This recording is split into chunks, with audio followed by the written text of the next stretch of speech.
The tale commences with a disinterested fiend lounging atop his grand seat of authority. His designation?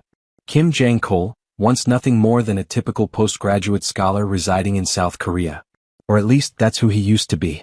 Merely a day prior, he underwent a bewildering transformation, now embodying Kratos, the sovereign of demons and ultimate adversary in the digital universe of his cherished game. A narrative trope indeed. Jang-kol then proceeded to outline the mechanics of the game, Paladin of Blood. Allegedly, his objective was to reawaken the primeval champion who had succumbed to a prolonged torpor. However, he promptly halted his own explanation. After all, relaying that to the invisible observers felt futile. More pressing dilemmas now demanded his attention. Mere moments passed before a man stepped into the fortress halls and formally addressed him by his new title, Lord Kratos. This infernal being, Zephyros, served as a level 15 adjutant. He announced that the mobilization for war had been finalized. Monstrosities lingered outside, eager to descend into battle. One in particular exhibited boundless enthusiasm. Level 534 entity Azurat, famously dubbed the Bloodthirsty Prince. His intent was to quell their hunger through the spoils of the day's conquest. Alongside him stood the frigid sovereign Sergi, marked at level 531, who bore the sorrow of having been born into desolation, having endured the grotesque fate of consuming her kin. Her ambition, to forge an enduring legend. Then came the Fog Archduke Hartok, listed at level 555, and the Ebony Boulder Overlord Baal, reaching level 539. These monstrous beings had already descended into unruly fervor, barely restraining themselves while awaiting the monarch's decree. Eventually, the protagonist lifted his voice to capture the attention of the infernal battalion. Demon army, listen up. The quartet of top commanders loomed, regal and menacing. From this point forward, I, Kratos, order all demon folk. As he began to articulate his command, smoke billowed from his maw. The four ravenous warlords grew restless, their anticipation bordering on madness, yearning for orders of bloodshed. But then, with unwavering resolution and a gaze that could unnerve the heavens, Lord Kratos proclaimed that hostilities must cease, and instead, they would commence agriculture, start farming. Utter stupefaction seized the crowd. Disbelief erupted into uproar. Bedlam followed, naturally paired with feral outrage. Lord Kratos remained undeterred, persistently bellowing his new directive. Yet within the recesses of Jang-kol's consciousness, there was only one thought. They were absolutely terrifying. The notorious top four of the demon realm stood with jaws slack, speechless. Whether it was intimidation by his unfortunate countenance or sheer shock at the absurdity of the proclamation, it was hard to say. Regardless, Jang-kol was well aware of the ramifications that an actual war would bring within the game's mechanics. Elsewhere, in a distant location, someone appeared to be emerging from an unknown structure or dimension.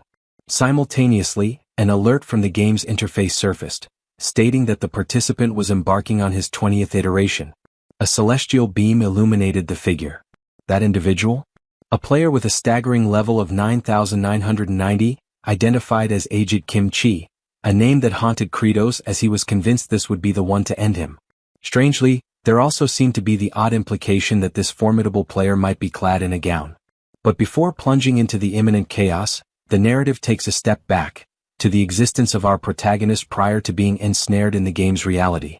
During his mundane existence, Kim Jang-kol had been an agronomy postgraduate, his greatest aspiration being to ascend as a fabulously affluent agriculturist.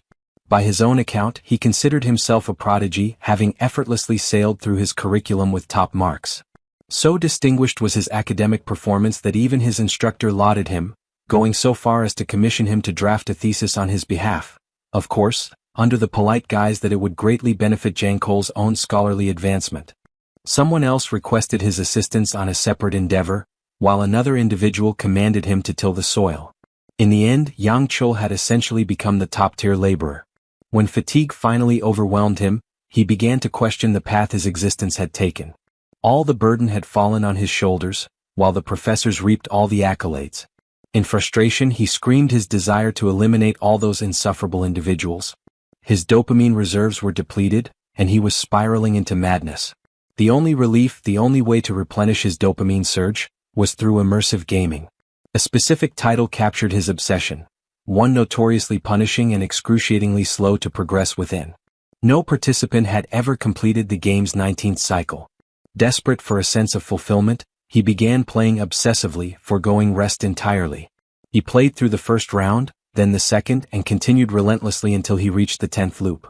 Eventually, he became the inaugural player to conquer Paladin of Blood for the 19th consecutive time. The triumph of being crowned the mightiest in the realm brought him joy, though his appearance betrayed severe exhaustion. He anticipated the 20th cycle would be unbearably nightmarish. Before diving in, he needed to increase his stats. Spiraling, he kept muttering that he would grind levels endlessly and that he was the supreme force. His avatar had reached level 9,990, equipped with the most quintessential warrior gear imaginable. Given that the ceiling was level 9,999, he resolved to halt the grind there. It had taken him countless years to reach this pinnacle, and now the 20th campaign was about to commence. As he clicked the confirmation button, the screen burst into radiant brilliance. Puzzled, he questioned the phenomenon. His essence was being drawn into the display, it was pulled directly into the television. A flash lit the heavens. His soul accelerated at incomprehensible velocity. Although his physical form remained motionless, internally he was seized by panic. He urged himself to stay composed and apply his intellect. Observing that his form was now a cool blue hue, he deduced that he existed in spiritual form. He reasoned that upon descent he would not perish. Then, as he caught sight of the Tower of Life, a realization dawned: he had entered the game world. The name echoed in his thoughts, Paladin of Blood. He was stunned to find himself before the tomb of the Paladin. Elation overtook him at the thought of inhabiting his in-game persona, aged Kimchi, who was practically maxed out in level. He declared that his era of invincibility and overwhelming strength was about to commence. But as his gaze fell upon his character, resting in slumber, the mood shifted. His digital avatar was a muscular blonde man dressed in an enchanted girl ensemble, wielding a wand shaped like a winged heart. Upon witnessing this scene, a wave of realization crashed over him. He had no desire to morph into that. His soul veered off course. He had no clue where it was headed now. Then his vision settled on the Demon King, poised atop a throne. That too was not his intention. But in the present instant, he found himself occupying the form of the Demon Overlord. He muttered that the situation was driving him insane. His expression twisted with unease as he lamented the moment of idiocy. If only he hadn't entertained that foolish thought upon seeing aged Kimchi, he could have become the most dominant figure in the realm. Now all he felt was regret and foolishness. His attendant advanced down the corridor.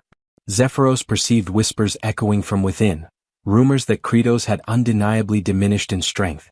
His gaze turned toward the entrance, trying to pinpoint the origin of the murmurs. The voices grew clearer, it was the general speaking. Azurat proposed an alliance to sever Kratos' head and subsequently divide the dominion of the throne among themselves. He justified this mutiny by recalling how Kratos had seized the crown by decapitating the prior demon sovereign. However, Azurat briefly entertained the notion that perhaps Kratos hadn't weakened at all. If that were the reality, any two of the four attempting to overthrow him would likely suffer grave wounds or perish entirely. Sergi responded by suggesting that if Azurat volunteered to act as their shield, they might stand a chance. Annoyed, Azurat retorted with a warning: she could fall to his hand before the plan even began. Meanwhile, Baal voiced no preference. His thoughts revolved solely around his appetite. Azurat challenged the group further, questioning what they would do if definitive proof emerged that the Demon Lord's power had waned. 3 of them responded without hesitation: if it were true, they would eliminate him. Baal once again remained indifferent. Hunger was his only concern. Outside the chamber, Zephyros remained stationed by the doorway. He relayed troubling information to Kratos. Morale within their forces had plummeted entirely. He elaborated that incidents of infighting and cannibalistic behavior among the ranks had escalated. Others had deserted the demon territory altogether without any declaration. Furthermore, he informed Kratos that the 4 supreme demon generals were livid. Word had spread that he had lost his strength, and a coordinated coup was forming to claim his head. This revelation caused Kratos to shiver. He understood the stakes. Should the 4 generals converge upon him, survival was implausible. In short, displaying any semblance of fragility meant certain death. His mind drifted to aged Kimchi. Since he hadn't merged with that form, he pondered whether the character remained inert, an abandoned corpse. The thought crossed his mind that perhaps an invasion into the human domain would have been the superior choice. Zephyros then unveiled a recording dispatched by General Ogmia. The footage featured the tomb of the Paladin. Within the video, aged Kimchi was depicted slaying demons without mercy. One demon in particular appeared terrified, pleading desperately for assistance. Agonizing shrieks filled the air as his eyes were savagely torn from their sockets. Aged Kimchi emanated the aura of a remorseless executioner. Upon witnessing this, Kratos acknowledged that launching an assault on humanity was futile. The way Kimchi operated resembled a deranged killer. Kratos felt resolute. He had no intention of ever encountering him. He would remain entrenched in that location regardless of the cost. Under such conditions he saw only two possible outcomes: appear diminished and be executed by the generals, or enter the human realm and be brutally slain by Kimchi. Either way doom awaited. Despair weighed heavily on him, and he internally lamented his transference to this accursed world. He expressed that even fleeting happiness seemed unattainable. One option remained: stabilize the food crisis and pacify the demon population. Zephyros then inquired about his next destination. Kratos first mumbled an apology, then responded that he intended to survey agricultural lands. Zephyros recoiled, visibly disturbed by the apology. Kratos questioned his reaction. Zephyros elaborated: Kratos was egocentric, conceited, and utterly devoid of etiquette. To hear him say pardon was nauseating and downright disturbing. He urged him never to repeat such behavior. Internally, Kratos was puzzled by Zephyros' attitude. He wondered if perhaps his subordinate was deliberately trying to provoke him. He couldn't tell if Zephyros was simply committed to playing some elaborate role. Zephyros had made only a single appearance, just before the confrontation with the demon sovereign, without any context or background, and that brief emergence ironically contributed to his popularity. At the time, his words were a plea to the revered paladin, informing him that the monarch of darkness no longer wished to engage in combat. Aged Kimchi attacked him anyway. Following that, Zephyros expressed regret for his inability to safeguard his liege, which led players to perceive him as either deeply devoted to the Demon King or someone who held immense admiration for him. Now, Zephyros informed Kratos that his latest failure was unlike any previously seen. Never before had he encountered a Dark Lord who had forfeited so much faith among their own kind. To Kratos, Zephyros was insufferably irritating. The attendant then pulled out a journal and remarked on his intent to cultivate in demonic territory, likening his memory to that of pigeons, fleeting and poor. Kratos reminded him of his own authority as sovereign, warning him not to press further, yet Zephyros persisted unabated. This left Kratos pondering why his subordinate displayed no signs of intimidation. Zephyros elaborated that past demon kings, including Kratos himself, had attempted agriculture in that same wasteland. The brutal and extreme fluctuations in climate rendered the land barren, unfit for crops. Kratos conceded internally. He knew it was desolate terrain, but remained assured that his current strength could bring salvation to it. In truth, farming was a task he loathed, but survival demanded it. Zephyros watched in bewilderment as Kratos began tilling the soil. The sight became comedic when the Demon King inadvertently ingested the dirt. Zephyros remarked that the Dark Lord had now become a destitute figure who consumed soil. He documented the observation in his notes. When Kratos instructed him to cease writing, Zephyros insisted it was merely his duty, asserting that chronicling the ruler's activities was essential. He even scribbled a comment about the apparent decline in Kratos' memory retention. To the Demon King, Zephyros was a persistent nuisance. Upon analysis, Kratos confirmed the soil lacked nutrients. No traces of nitrogen were present. Nitrogen, an element vital to botanical growth, is inaccessible to plants in its atmospheric state due to its molecular structure. Despite comprising 78% of the atmosphere, its tightly bound triple atoms prevent any spontaneous chemical interactions. Humanity had addressed this problem via industrial nitrogen fixation through advanced chemistry, which had sparked a revolution in food supply. Unfortunately, duplicating that process here was unfeasible. There was simply no base substance available to begin cultivation. Then Kratos reflected on a natural solution: lightning. Atmospheric discharges of high-voltage oxidize nitrogen into nitrites, which then mix with rainfall and seep into the earth. His method would mirror this natural system. It was time for his signature move. Kratos dragged a claw across his hand, drawing blood, initiating his infamous ability, Bloody Strike. The spell simultaneously unleashed electrical energy and moisture, designed precisely to prepare the soil for sowing. He ordered Zephyros to step aside. The pain was sharp and relentless. Kratos couldn't fathom how the deranged Demon King had managed to use such a technique habitually when it stung so violently. Just as he braced himself for the incantation, he sensed something amiss. His gaze drifted, catching the figures of the four great generals observing from a distance. Their presence was devoid of any lethal pressure, but their expressions were clear. They believed their leader had weakened. This revelation startled Kratos. Zephyros casually stated that the demon lord had diminished by a full 100%. That statement triggered a thought in Kratos. Perhaps Zephyros was no mere aide but a covert executioner, provoking him intentionally before finishing him off. Still, it seemed preferable to an inevitable death. Resolved, he cut his hand again and activated the bloody strike. The result? Nothing. Only blood loss.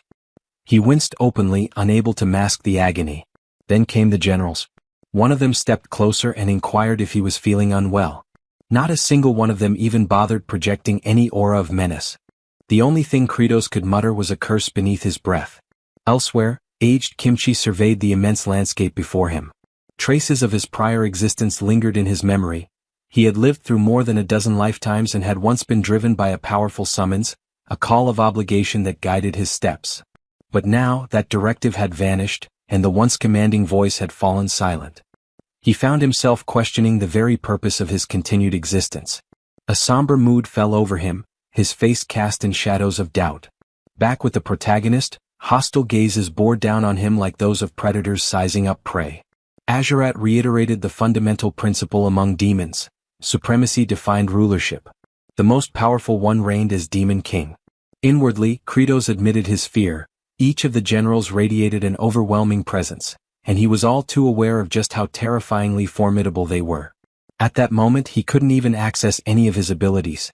A question surged in his thoughts. Was this how he would meet his end? His limbs trembled uncontrollably, and a fierce expression distorted his face. From Azurat's perspective, Kratos was radiating such palpable energy that it seemed he was charging power even before the clash began. Still, Azurat felt sure of himself. He challenged Kratos, questioning his capacity to triumph in such a weakened state. But upon glancing backward, Azurat was stunned to discover the other high-ranking demons had already taken cover behind nearby trees. His confidence wavered. The betrayal was instant. Less than a minute had passed before those traitors abandoned him. Their scheme was to spectate from a safe distance, assessing the battle's outcome and only joining if victory seemed within reach. Beads of sweat gathered on Azurat's brow. He inwardly cursed them as wicked scoundrels, though he quickly reminded himself, they were demons and such treachery was in their very nature. Meanwhile, Zephyros declared that according to the ancient customs of demonkind, combat was always fatal, and surrender was not an option. Just as he prepared to initiate the duel, Azurat interjected, requesting a delay. Kratos was taken aback by how rapidly the rules had been imposed upon him. Azurat silently encouraged himself, trying to maintain courage, convinced he could still prevail, believing that the Demon King had truly diminished. Internally, Kratos spiraled into panic, unsure of what course to take. He had recently tested his strength, expecting immense power from the Demon King's body. While he was indeed strong, it wasn't to the awe-inspiring degree he had anticipated, not enough to boast about. Azurat lunged forward. Kratos recognized the maneuver. It resembled either a stabbing thrust or a slicing strike, moves he had studied from the game. He was certain he wouldn't be able to evade it. Yet his body swerved instinctively. He blinked in surprise, unable to comprehend how he managed to sidestep the attack. Then he noticed a detail. Azurat's left foot angled outward, indicating a thrust. It was a familiar stance, mirroring the exact same motion patterns from the game. Azurat clicked his tongue in frustration as his attack missed its mark. Observing from the sidelines, Hartok asked Sergi if she had caught Kratos' reaction during the dodge. He interpreted it as a signal, a calculated response as though Kratos was preparing to rip Azurat's limb from his body. Sergi questioned why Kratos hadn't taken the opportunity. She advised continuing to watch and assess further. Azurat pressed the offensive once more and again Kratos avoided him. Confusion settled deeper within him. Every movement, every gesture from Azurat, mirrored the gameplay he knew by heart. He recalled the first time he had encountered this foe. He had been utterly overwhelmed. Azurat had incredible speed, feint attacks that disrupted rhythm, and a diverse arsenal of techniques. But after suffering defeat once, thrice, and 10 times, it wasn't until his 128th attempt that Kratos finally overcame him. In the subsequent 19 playthroughs, he had mastered every trick, even achieving flawless victories where he was never touched. Now Azurat lashed out again, but it made no difference. Kratos felt secure. There was no way any of Azurat's strikes could land now. The other generals watched in silence. They took note of his confident expression, and it sent a chill down their spines. Azurat continued to barrage him, but Kratos evaded each attack with fluid precision. They noticed the shift. Kratos was enjoying himself. There was amusement in his eyes as though he was mocking Azurat's weakness. Azurat's frustration grew, while Kratos allowed himself a moment of relief. Even though he could dodge endlessly, he also understood a painful truth. He lacked the strength to finish the battle. Avoidance alone wouldn't lead to victory. Yet, a crucial realization dawned upon him. The realm he had entered operated under the same mechanics as the game he once played. The system acknowledged his comprehension by notifying him that he had grasped a fundamental principle of this world's logic. As he glanced at the interface, he likened it to the narrative pop-ups commonly seen in digital comics. The display indicated that his recent evasive maneuvers, executed with intense focus, had granted him a reward. A portion of the interface typically reserved for user-controlled avatars had now become accessible. A targeting module had been enabled. Kratos stared as a reticle appeared, precisely aligned with Azurat's forehead. He instantly recognized the feature. It was the same mechanic employed when unleashing advanced techniques. Understanding its implication, he scratched his palm once again and activated Bloody Strike. The technique generated an orb that discharged lightning, directly striking Azurat. The remaining generals were taken aback. The watching demons who were observing the duel remotely erupted into celebratory cheers for Kratos. Azurat's attire had been reduced to scorched remnants, and now he was down on his knees, coughing amidst the settling debris. Kratos was astonished that Azurat had survived the Bloody Strike, an ability that, within the game, resulted in immediate death. Concern surged through him. He realized Azurat was already beginning to regenerate, and it would be only a short time before he was fully revitalized. He launched another bolt of lightning at him. He repeated the action relentlessly, delivering wave after wave of electric strikes. The other high-ranking demons began to tremble, disturbed by the sight. Their fear stemmed from Kratos' ruthless onslaught, an assault engineered not to end Azurat's life, but to torment him, ensuring he remained alive through the pain. In truth, Kratos was panicking internally. He had no clear idea how to finish Azurat, whose endurance seemed limitless. The system alerted Kratos with an unexpected message. All of Azurat's clothing had been completely obliterated, and he now stood exposed. The message confused him. It felt absurdly inappropriate, as if the interface had mischaracterized him as some deviant. Another prompt followed. A new functionality had been activated. Equipment removal from the inventory had been enabled. This piqued his interest. He speculated there might be valuable gear available. He accessed the inventory, only to discover that the sole item present was the outfit he currently wore. There was nothing viable for immediate use. Resigned, he resolved to neutralize Azurat first. Despite the demon's regenerative capability, which ensured his return to fighting condition, Kratos knew he needed to act quickly. An idea surfaced. Since Azurat hadn't perished, he remained a valid target. By continuously deploying Bloody Strike, he could saturate the terrain with immense quantities of nitrogen, a strategy that would serve a dual purpose. He privately praised his own ingenuity. He assessed the expressions of the other generals, anticipating fear in their eyes. To confirm their intimidation, he issued a command to Sergi. He instructed her to restrain Azurat securely. Sergi interpreted the directive differently, believing it to be a calculated act to disgrace both herself and Azurat by binding a naked figure in such a degrading fashion. Nonetheless, Azurat was affixed to a cross. That was the initial step, constructing a conduit for the upcoming lightning barrage.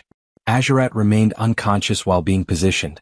Minutes passed before he stirred and declared his full recovery.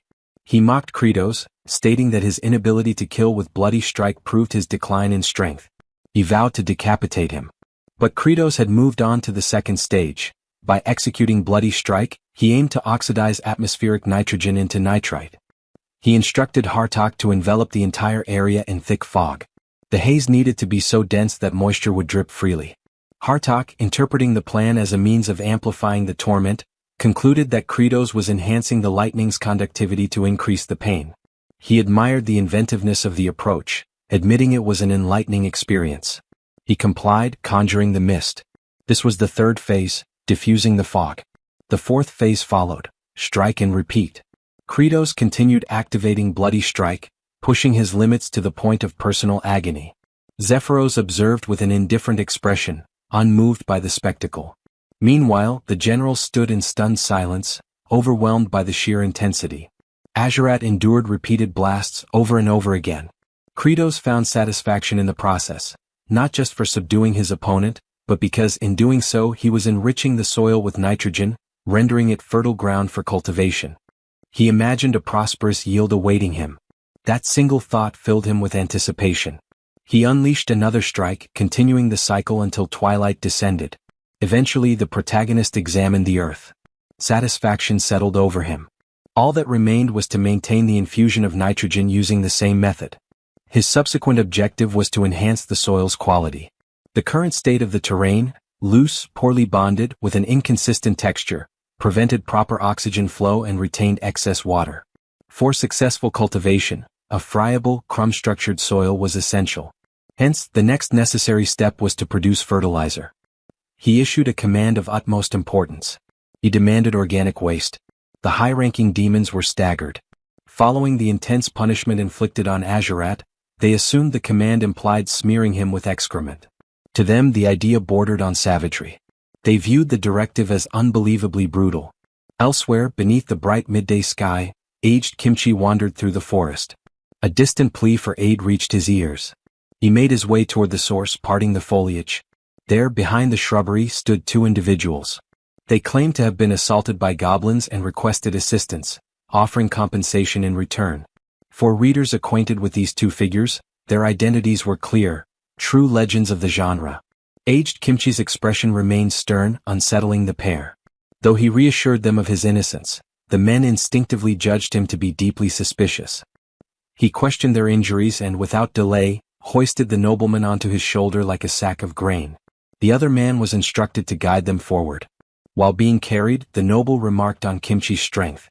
He introduced himself as Ravage Azrahan, with his companion identified as Dayal Frontera, an homage to the iconic characters Lloyd and Javier.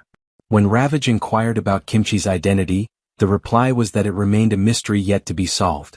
For those unfamiliar with the greatest estate developer, the scene hinted at future coverage of the series. Back at the demon stronghold, the trio of commanders appeared exasperated. Hartok questioned how they were expected to simply produce feces. He sarcastically suggested if they were meant to create it on demand. Sergi shouted in dismay, appalled, revolted, and clearly overwhelmed. She spiraled into panic. Baal admitted he hadn't eaten in a considerable time and thus couldn't contribute. He speculated that Sergi was equally incapable. She snapped at him, refusing to discuss such matters. Hartok, unwilling to donate his own waste, proposed a more aggressive solution, coerced the lower-ranked demons into providing it. Soon after, in a demonic village, a desperate creature pleaded with them not to proceed. The unfortunate soul protested that he couldn't relieve himself while being observed. He begged them to step outside. Another soldier retorted that similar requests had been made before, yet no progress had been achieved. Hartok grew impatient, demanding results. He confirmed with the demon that, despite all effort, there would be no outcome. The creature confessed he hadn't eaten in days. Frustrated, Hartok seized the demon, summoning his power. He thanked the poor thing for the accidental inspiration. He attacked him, eliciting a painful cry. The assault was cut short when Baal intervened, gripping Hartok's wrist. Hartok asked what the interruption was for. Baal clarified that piercing the abdomen would be fatal, eliminating any chance of obtaining the needed material. He explained that the demons must remain alive to yield the waste required. Hartok released the demon and, surprisingly, praised Baal's insight, especially coming from someone like him. Yet, he followed with a threat, suggesting they feed the villagers Baal's flesh to stimulate production. Baal prepared to retaliate.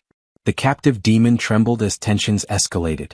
Hartok and Baal were moments away from clashing when a powerful voice roared across the area, demanding an explanation. It was Kratos. A single application of Bloody Strike sent both to the ground. Infuriated, he reminded them that humans weren't the only beings capable of defecation. His irritation was palpable. He proceeded to inform them that excrement lacking nutritional substance held no utility. What they required was waste matter rich enough to serve as effective compost. Zephyros, perplexed, inquired about the meaning of compost. Kratos clarified that it referred to a component that delivers nourishment to the soil. Typically, such compost is formulated using wood ashes, unwanted vegetation, dirt, broken eggshells, and poultry droppings. For the ashes and weeds, they could repurpose the abandoned homes they had encountered earlier. The complication arose with sourcing eggshells and bird waste. Suddenly, a memory surfaced. He instructed Zephyros to fetch the territorial map. Once unrolled upon the surface of a table, it confirmed his suspicions. It was the identical layout he had encountered within the confines of the game. This meant that if he reached a specific location, he should be able to locate what he sought. He was referring to the nesting grounds of the infernal seabirds. In the game environment, flocks of them populated the area extensively.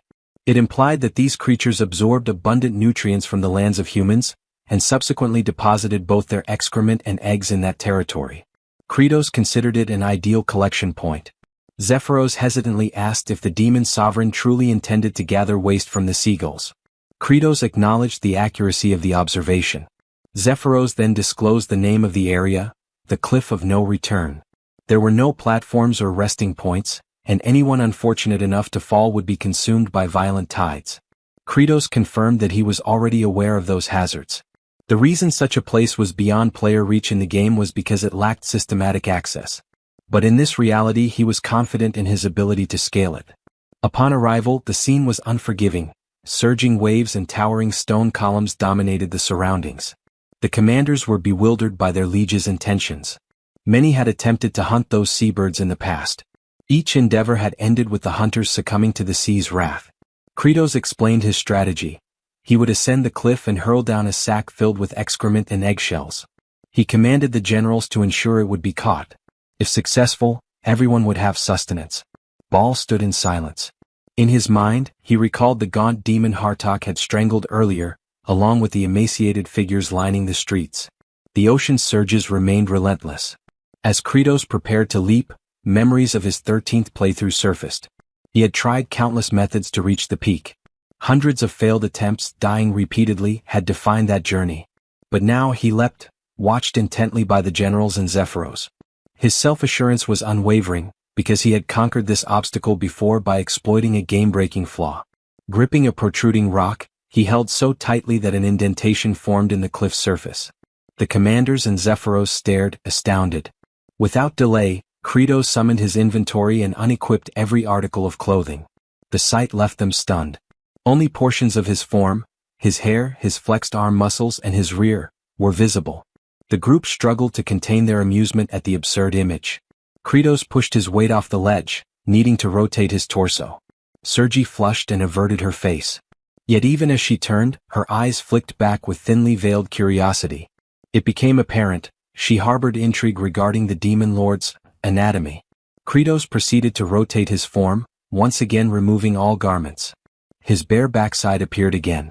Then he twisted and re-equipped his outfit. Once more he spun and disrobed, exposing himself.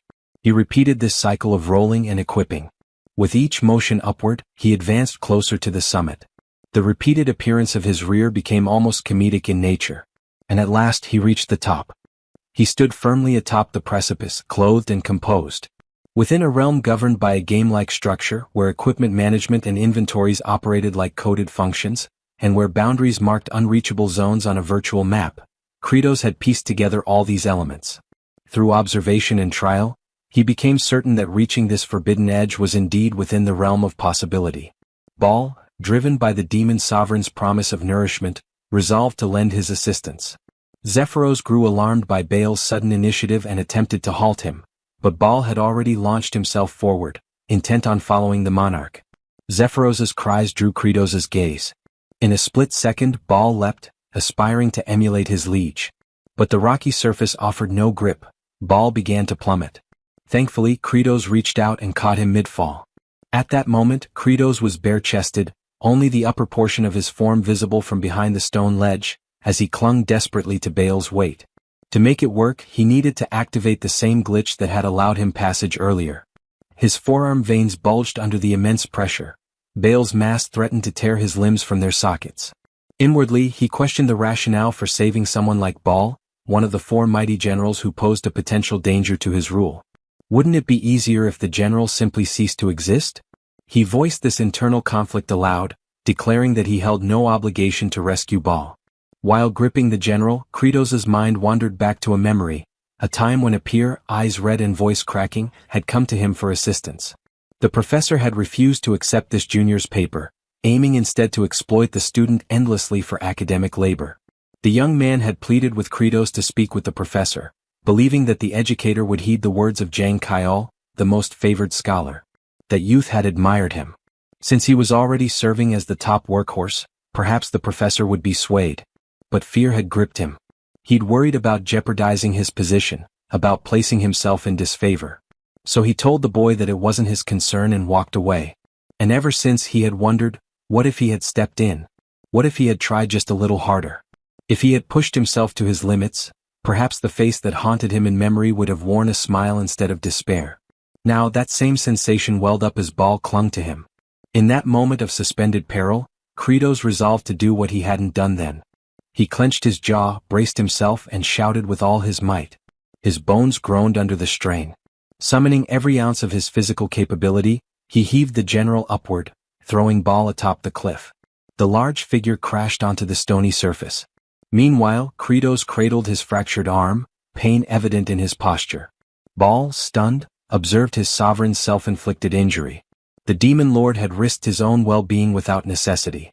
Ball, overcome with emotion, questioned why. For a time, Kratos said nothing. Then, in quiet solemnity, he offered the reason. It was a choice that carried less pain than turning his back on those who relied on him and facing the regret of abandonment. Ball trembled. Moisture welled in his eyes. Within Kratos's thoughts, the act felt like redemption, something he should have done for that pleading junior.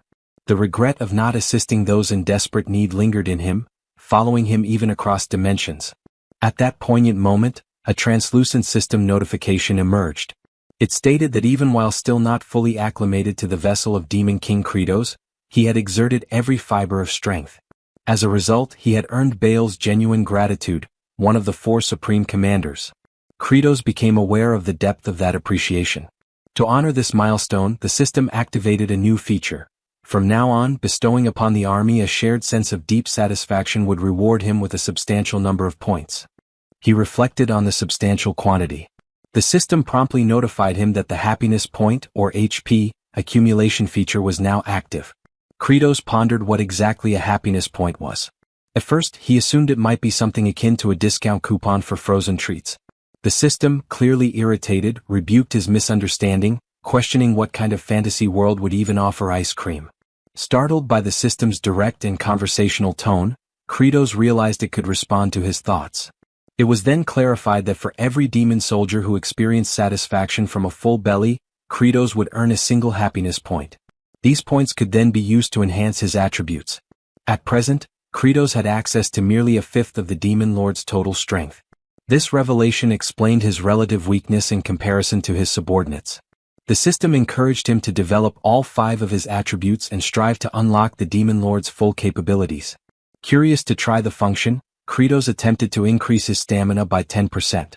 A notification appeared, explaining that the cost for such an upgrade would be 50 happiness points, a steep price in his view. The system further revealed that abilities could also be upgraded. His current skill, Bloodstrike, was only at its first tier and required a hefty 250 points to level up. Realizing the large quantity of points he'd need, Kratos reasoned that through effective farming, he could steadily accumulate HP and thereby greatly enhance his strength and improve his odds of survival.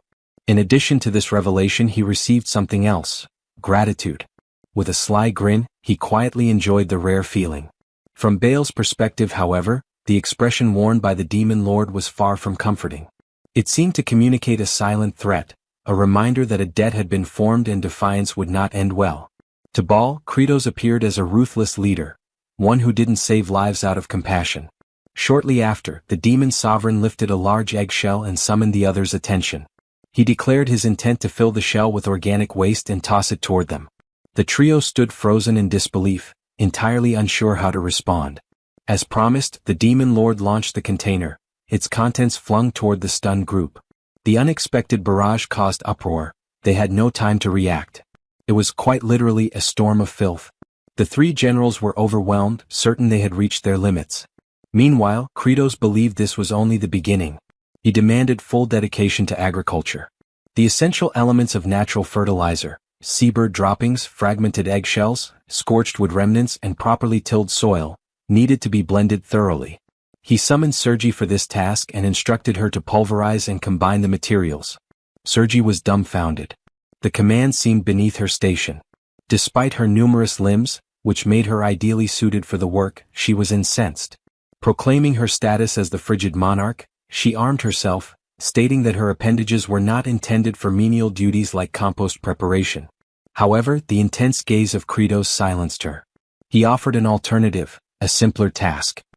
He directed her attention toward Azurat, who still emitted faint wisps of smoke from the electric blasts he had received.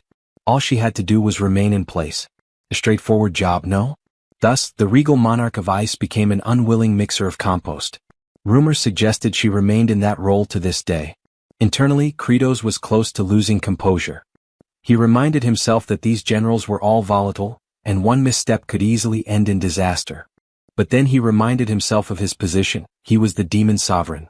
With nothing but determination and brute resolve, he would press forward. The next phase in producing the fertilizer had arrived, the application of moisture. He summoned Hartok and instructed him to saturate the air with mist. However, Hartok raised objections to this directive, arguing that the resulting humidity would intensify the already unbearable stench. He had no desire to carry out such a revolting command. Then Kratos revealed his trump card once more. His eyes landed squarely on Azurat. No one was eager to serve as a living conduit for electricity, so Azurat swiftly soared through the surroundings, dispersing dampness across the atmosphere. Kratos then consulted Baal to confirm whether the level of moisture sufficed. Baal acknowledged that the consistency had softened with the addition of water, just as their ruler had anticipated. At last, the third stage called for the compost to be relocated to a shaded, arid location and layered with a covering fashioned from seagull plumage. Yet a challenge loomed.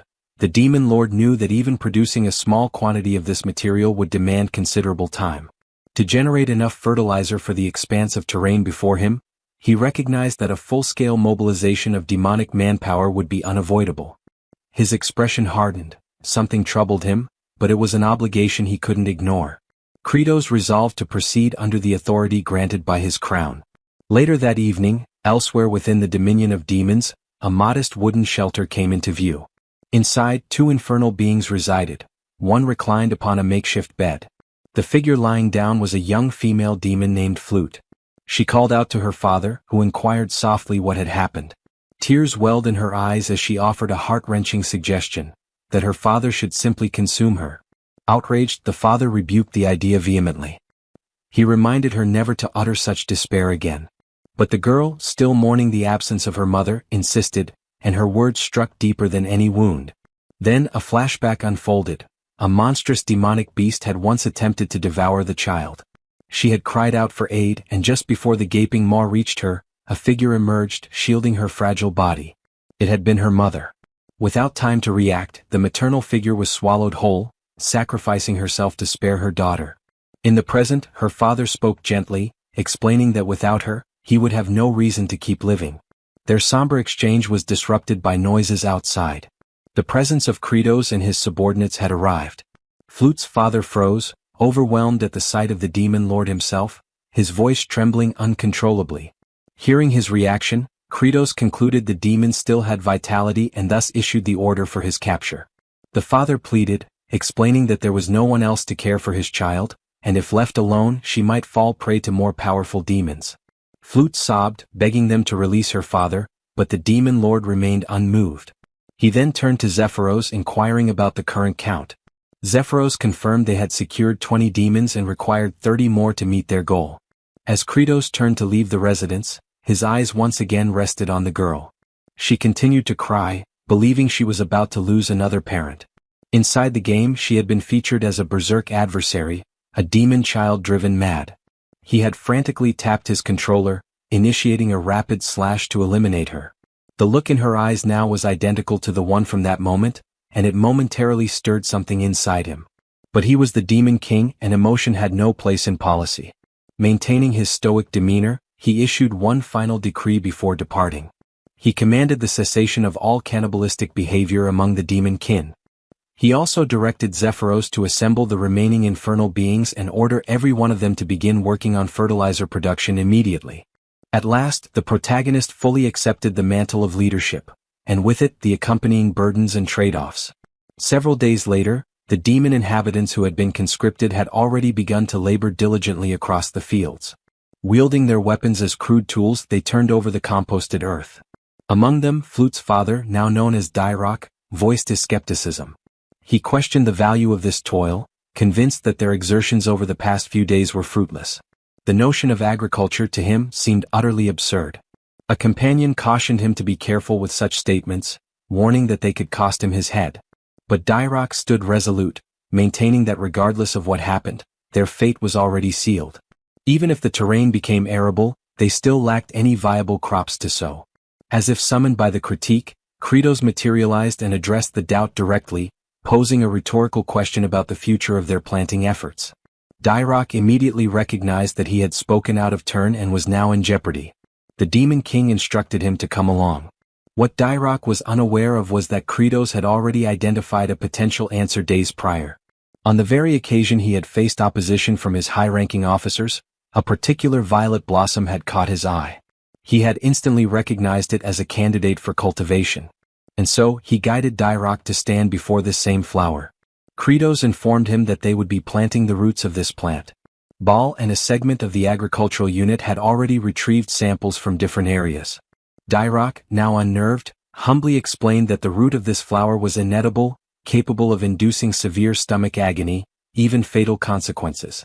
The demon sovereign then tugged the flower from the ground, stating plainly that this was the only resource at their disposal. The trial to determine its edibility should have concluded by now, he added. Dyrok was stunned by the revelation. His composure nearly shattered. In a state of panic, Dyrok raced to his daughter's side, crying out in desperation. He questioned the demon lord's morality, demanding to know why such a cruel experiment had been inflicted upon an innocent child. He pleaded for his daughter to be spared from ingesting the roots. Barging into their home, Dyrok halted abruptly at what he witnessed. Flute, appearing far healthier than before, was cheerfully consuming the roots without discomfort. Dyrok, trembling, asked in disbelief if she truly felt fine. Flute affirmed that she did. She also mentioned that both Zephyros and Baal had fed her the same food the previous day, and she hadn't experienced any ill effects. At that moment, Kratos re-entered the scene and inquired whether Dyrok had now come to trust him. In the past, Kratos explained, there had been humans from a distant region who had also managed to transform this very toxic vegetation into a safe food source. They succeeded in growing it and overcame their hunger crises. With a wicked grin stretching across his face, the Demon King unveiled the truth, that this very plant was now recognized in the human realm as the potato. Flute looked up and sincerely expressed her gratitude, thanking Kratos for his compassion toward someone as insignificant as her. At that instant, a translucent prompt manifested before the Demon King. The system had taken note. A portion of the demon population was now content from being well-fed, and Kratos had earned his first happy point. The counter increment, 1 point added. A display showed the current tally of HP. Kratos was genuinely taken aback by the notification. He looked once more at Flute, who beamed with genuine warmth. Then a memory surfaced, a recollection from when he had been merely a player. It was that same Flute, rendered within the game, a naive demon child who had been coerced into doing terrible things just to survive. The image back then starkly contrasted with what stood before him now. A faint smile crept across Kratos' face. He acknowledged to himself that, as a demon lord, perhaps he didn't always need to wear a stern mask. He smiled, awkwardly, perhaps grotesquely. But it was a real smile. Internally, he mused that a little demon like her just needed to eat well and grow up strong. Unfortunately, this sentiment was wholly misunderstood. His attendants misread his intentions, interpreting the look on his face as sinister. Baal, in particular, assumed the Demon King had ulterior motives, that he was merely fattening the girl up to devour her later. To him, Kratos was the embodiment of a truly malevolent monarch. Yet, unbeknownst to them, the expression Kratos had revealed was the one he had always hoped others would see, though it could not have been further from the truth. Following those events, it was revealed that the most remote location within the expansive dominion governed by the demon lord bore the name Chavain de Antir. The entire region was segmented into 5 distinct sectors, and this frigid expanse lay within the most secluded one. Temperatures plunged to icy extremes by nightfall, only to surge into sweltering heat during daylight, a climatic pattern reminiscent of the high-altitude terrain of the Andean Plateau.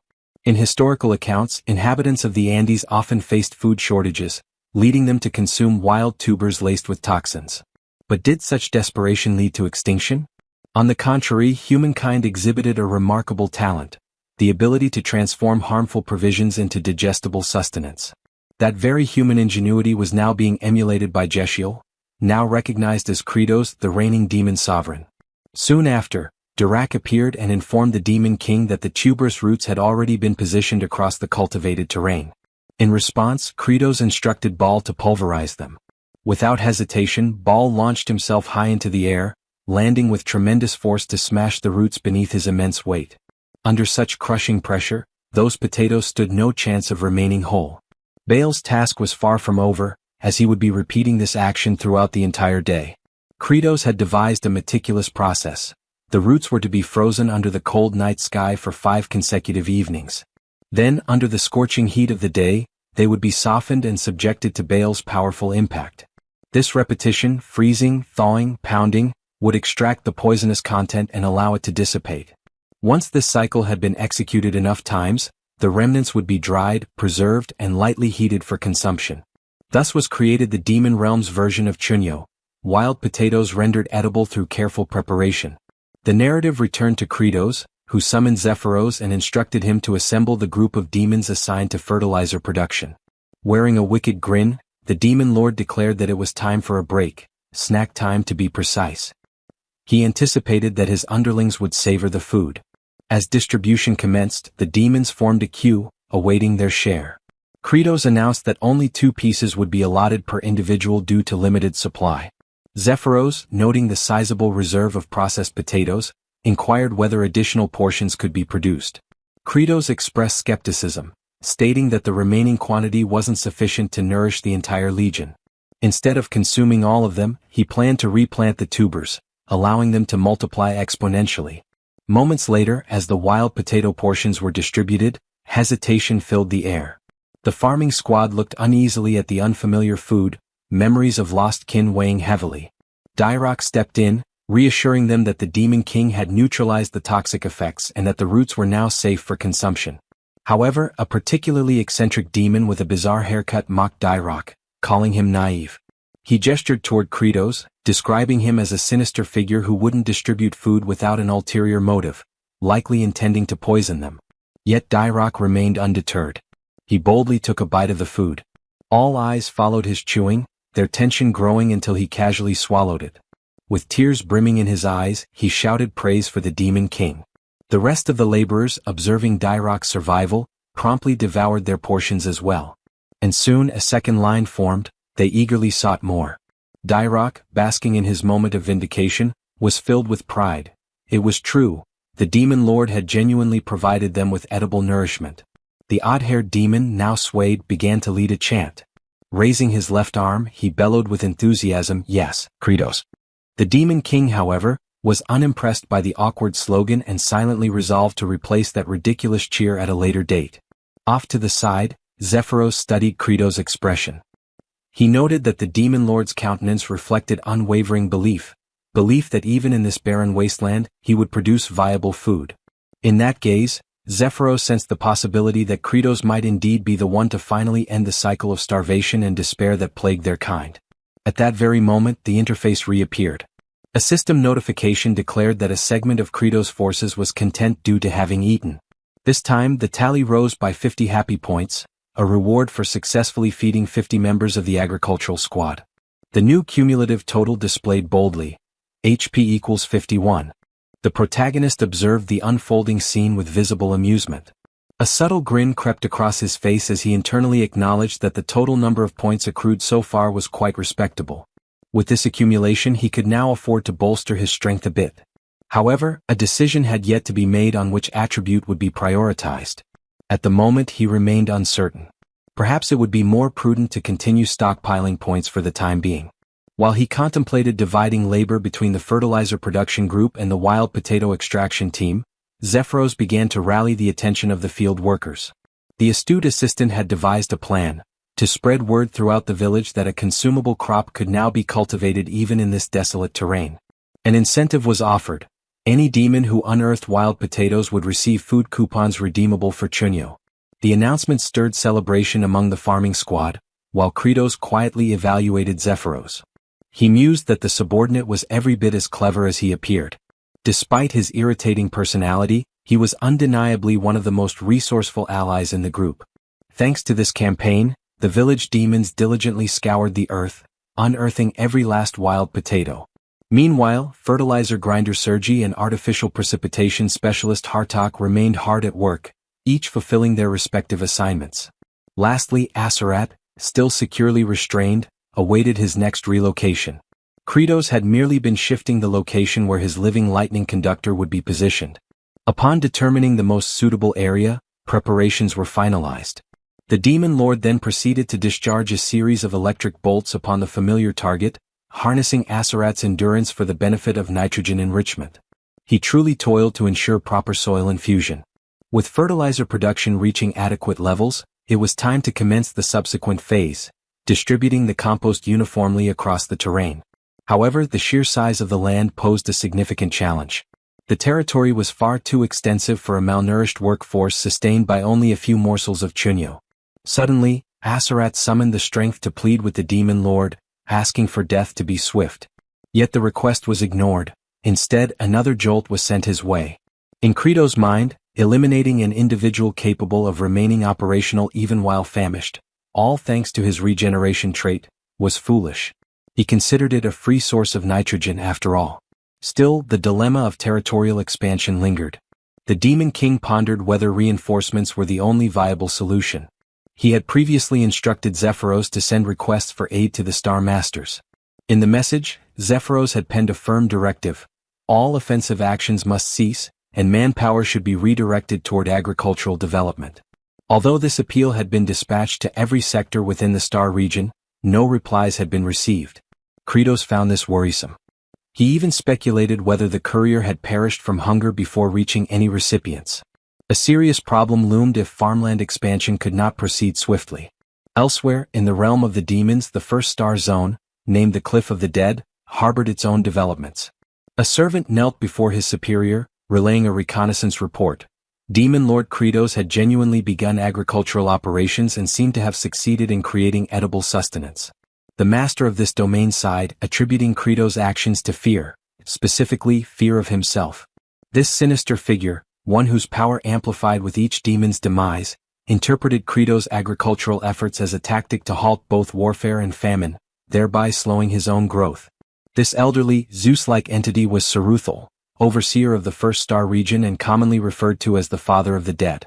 It was disclosed that his subordinate had already intercepted and eliminated the messengers dispatched to the other star sectors. In essence, the appeals for aid had been silenced, reaching no one beyond Saruthal's domain. The ruthless overlord was resolute: demons must perish from starvation. Only then would their corpses serve as nourishment for him and his forces. Saruthal declared his intent to exterminate Kratos and claim the demon throne for himself. He issued a critical mission to his adjutant, Ficamir. The order was simple yet grave: annihilate every vestige of Kratos' agricultural progress. With an ominous tone, Saruthal formally proclaimed war. Ficamir, ignited by the opportunity for conflict, bristled with excitement. Back at the location of the designated living lightning conductor, Aserat shuddered as a biting gust swept through the area. Ficamir eventually disclosed his presence. He remarked that Kratos was exceptionally cruel for reducing Aserat to a breathing husk, merely to serve as a deterrent to others. He then reassured Aserat not to fret, explaining that his superior, Saruthal, appreciated his fierceness and would gladly welcome him once Kratos was eliminated. Ficamir summoned his elite unit, phantasmal entities known as wraiths. With manic enthusiasm, he bellowed a command to obliterate the barren land beyond repair. The spectral soldiers lost no time and gleefully embarked on their destructive rampage. One of them stumbled upon the compost scattered across the ground, and in his typical cluelessness, Ficamir instructed them to fling the waste across the terrain, cackling in delight. He reasoned that the enemy might attempt to reclaim and reuse the manure, so it should be evenly distributed to prevent retrieval. With blind zeal, the wraiths dutifully worked the material into the earth, dispersing it so thoroughly that no visible traces remained. Ficamir's unhinged laughter echoed, while Asarat watched the ridiculous display with an expression of disbelief and silence. He could only exhale in resignation. He recalled Crito's exact instructions about finely grinding the manure and mixing it deep into the land. Ironically, this very task was now being accomplished by Ficamir, who remained blissfully unaware of his contribution. In Asarat's mind, a lingering question arose: what exactly are these fools trying to accomplish? The following morning, just before sunrise, one wraith commented on the endless nature of their assignment. Nevertheless, his peers remained tirelessly committed to their labor. When he voiced his complaint, he was promptly scolded for slacking. They operated under the belief that if even a single corner remained untouched, the demon king Kritos would transform it into farmland. The indolent wraith then questioned why wraith number 2718, notorious for his laziness, was especially diligent on that day. The numbered wraith confessed to his typical slothful tendencies but noted that something felt different this time. Observing the meticulously worked earth, he admitted feeling pride, as though he had contributed to something meaningful. The lazy wraith was left dumbfounded. After clicking his tongue in annoyance, he declared that he too would be a fool for the day. He resumed tilling beside the others. Unexpectedly, the scene took a turn. So focused were the wraiths on their exertions that they lost track of time. When dawn broke, they had failed to retreat, and all perished beneath the morning sun. Yet they passed with contentment, gratified by their efforts. The once empty fields were now cultivated with purpose. All phantoms in the expanse had faded, except for Ficamir. With tears welling in his eyes, he mourned his comrades, proud of their dedication. He silently wished their souls would find repose and wondered with solemn anticipation how Kritos would respond to their unintended accomplishment. Elsewhere, within the barn where the harvested potatoes were stored, Kritos could be heard murmuring about how tilling had taken more time than anticipated. Gazing at the dormant vegetables, he explained to Zephyros that potatoes in such a state wouldn't sprout, rendering immediate planting ineffective. He likened the condition to a tuber peacefully resting underground, abruptly yanked out by its stem, thrown into shock and left biologically frozen. Deep in contemplation, Kritos considered that dormancy could be interrupted more rapidly by storing the potatoes at 4 degrees Celsius for 2 to 3 weeks before transferring them to a warmer, darker location. He intended to request Sergi's aid in cooling them with her frost-born magic, but she was fuming with rage at present. Hartok likewise was currently unreliable. Kritos knew that provoking both simultaneously could be perilous, so an alternative solution was necessary. As a last resort, the Demon King had even instructed the farming squad to perform physical drills near the potato cache, in the hopes that their body heat might hasten the warming process. They all ended up exhausted rather quickly, rendering that strategy a failure as well. Thus, the issue remained unresolved. Left with few alternatives, Kritos resolved to head over to the farmland and attempt whatever measures he still could. His focus narrowed to at least enriching the earth with nitrogen. A short while later, Kritos stood silently before the completely turned and fertilized soil. The ground had been thoroughly tilled and integrated. The pungent odor hung thick in the air, so intense that Asarat lost consciousness from the fumes. The demon lord stood stunned, speechless at the sight of the now prepared fields. He questioned internally how such a feat had come to pass, suspecting a miracle. Suddenly, an oblivious figure burst into laughter, the same fool who had unknowingly contributed to the miracle. He cackled in triumph, declaring their success, but his gloating was short-lived. Baal, looming behind him, lifted him effortlessly and presented him to the demon lord. This individual was none other than Ficamir, who had attempted to remain hidden. Kritos recognized him immediately as one of the notorious bosses from the Cliff of the Dead. He speculated that Ficamir might have arrived as backup. Without delay, Kritos demanded to know the reason for Ficamir's presence, a question that caused the demon to tense in panic. Just as Ficamir opened his mouth to reply, a swift blow from Kritos interrupted him. Zephyros, bewildered, questioned why the demon lord would strike before hearing a response. Kritos clarified that the act of withholding information was already suspicious enough, and sometimes brute force was the most effective interrogation tool. Ficamir, though pained, conceded that this approach was to be expected from the Demon King. Still, the demon remained tight-lipped, until he was subjected to a relentless barrage of punches. Blow after blow rained down. Eventually, Kritos himself grew winded. Ficamir lay motionless, barely conscious. Then, a prompt from the system materialized, reminding Kritos of his ability to enhance attributes using accumulated HP. With 51 points available, he invested in boosting his stamina. Refreshed, He resumed pummeling the unfortunate demon with renewed vigor. Thousands more strikes followed. In this act of merciless interrogation, Kratos demonstrated his fitness for the role of Demon King. Ultimately, Ficamir broke. He confessed not only his actions but the plot to eliminate Kratos altogether. The scheme traced back to Saruthal, who had deliberately severed the flow of reinforcements. The goal was to grow stronger as more demons starved. Zephyros remarked that such sabotage amounted to insurrection. He advised Kratos that eliminating Saruthal would send a clear message to those protesting the halted expeditions. However, Kratos recognized that even if he succeeded in taking Saruthal down, other adversaries would persist. What he truly required was a definitive method to overcome them. Zephyros warned that Saruthal was no ordinary enemy. Kratos was already aware. Saruthal possessed a spectral ability, allowing his body to shift into an incorporeal form. Even within the game, Saruthal had been a constant menace on the intricate terrain of the Cliff of the Dead, transforming the entire encounter into an elaborate pursuit. Still, Kratos had already begun formulating a plan. As in the game, if exterminating pests was impossible due to their concealment, the answer was simple: extract them from their den. Elsewhere, Flute found herself standing before Aserat. She looked upward timidly. The mere sight of her nearby presence visibly irritated him. She initiated a hesitant conversation, lowering her head in gratitude. She expressed thanks for his sacrifice as it was the reason they now had sustenance. However, praise directed toward a demon for noble deeds was considered deeply offensive. Aserat seethed. He accused Flute of derision and threatened her life. Frightened, Flute fled. With a burning glare, Aserat issued a vow, one drenched in fury. The moment he escaped, he would hunt Kratos down and destroy him. His moment of solace was abruptly interrupted as a chorus of demonic voices rose in melody directed toward him. From a distance, his gaze locked onto Kratos approaching with a waving banner. As the image grew clearer, the banner's inscription came into view: "Congratulations. Second Conductor of Thunder in the department." Alongside him was Ficamir, trussed up identically to Aserat. This unhinged entourage chanted jubilant hymns, as if commemorating the induction of a fresh recruit into their labor force. The agricultural detachment was gradually expanding its membership. Aserat mulled over the title of Second Conductor of Thunder. Moisture welled in his eyes at the hopeful prospect of being released. The thought of finally being spared from being a perpetual spit-roasted avian stirred deep longing. Yet within moments, Ficamir was merely positioned adjacent to him. No soul even considered unfastening him from the pole. With fervor, Kratos erupted into bellows, activating his sanguine surge technique. Aserat's stomach dropped as the full weight of reality set in. Kratos intended for both of them to share the burden of lightning absorption. The pair, defeated in spirit, yielded to their fate.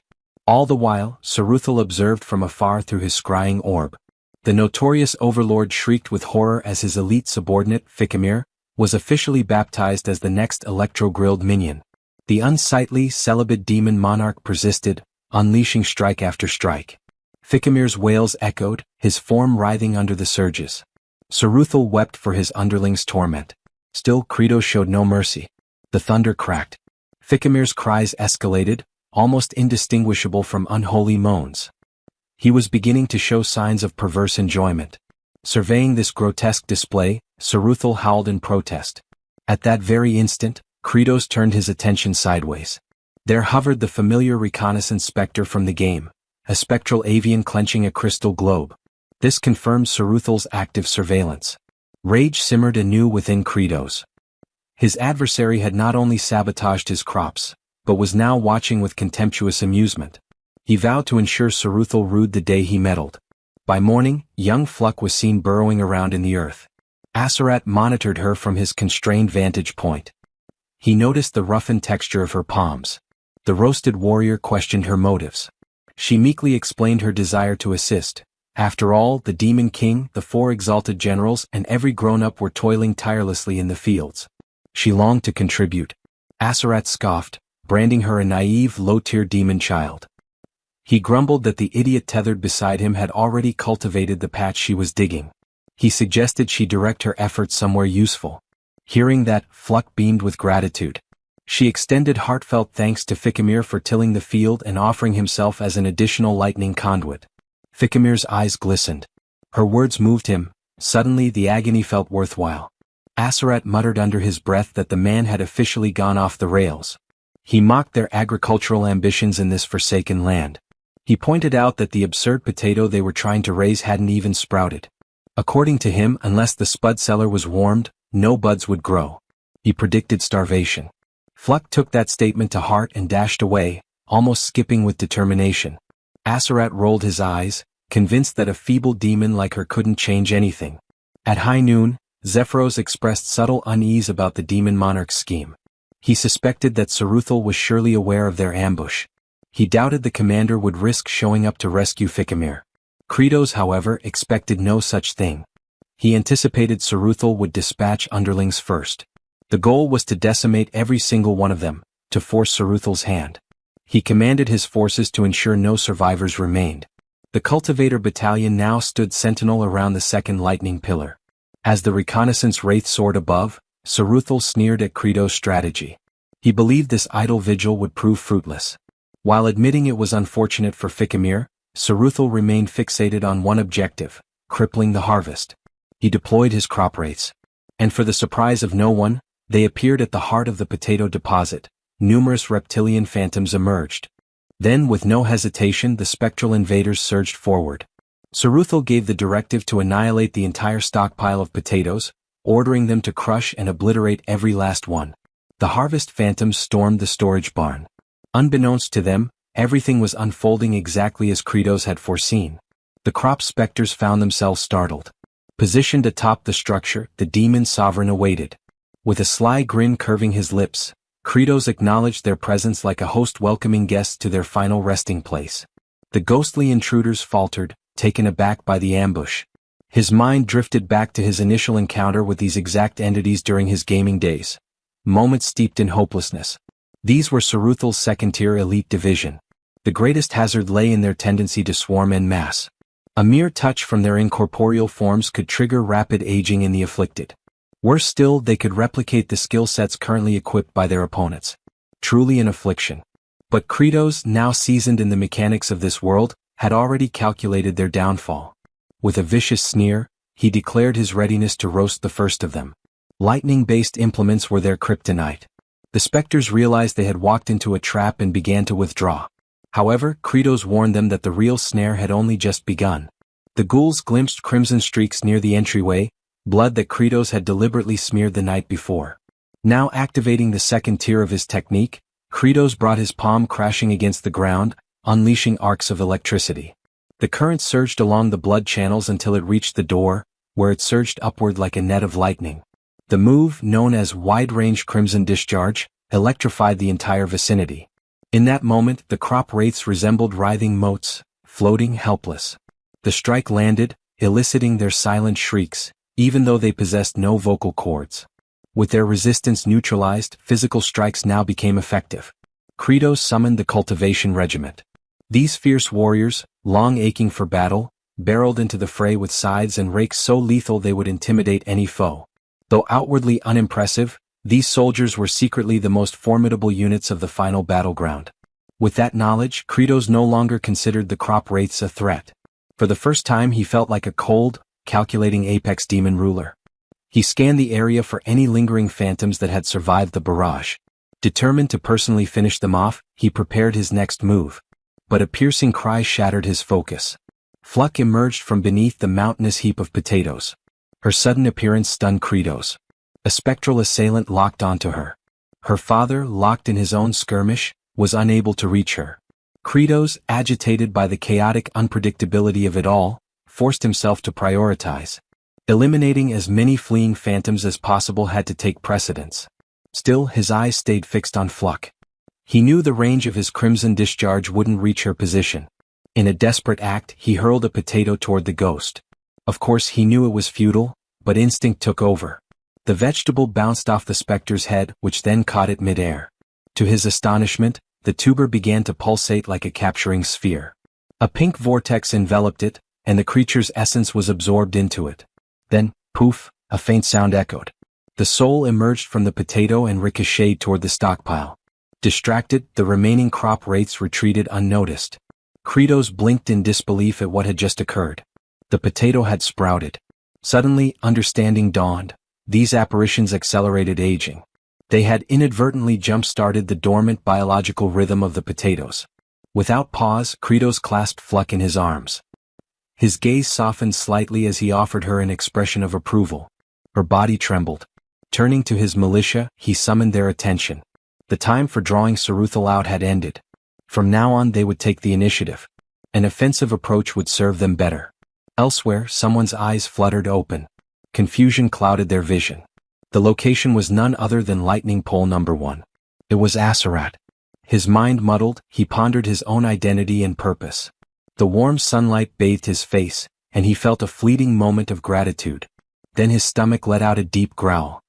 He came to understand that, despite his condition, a deep yearning for existence still burned within him. His focus shifted when he heard his name being called. It was Fluck.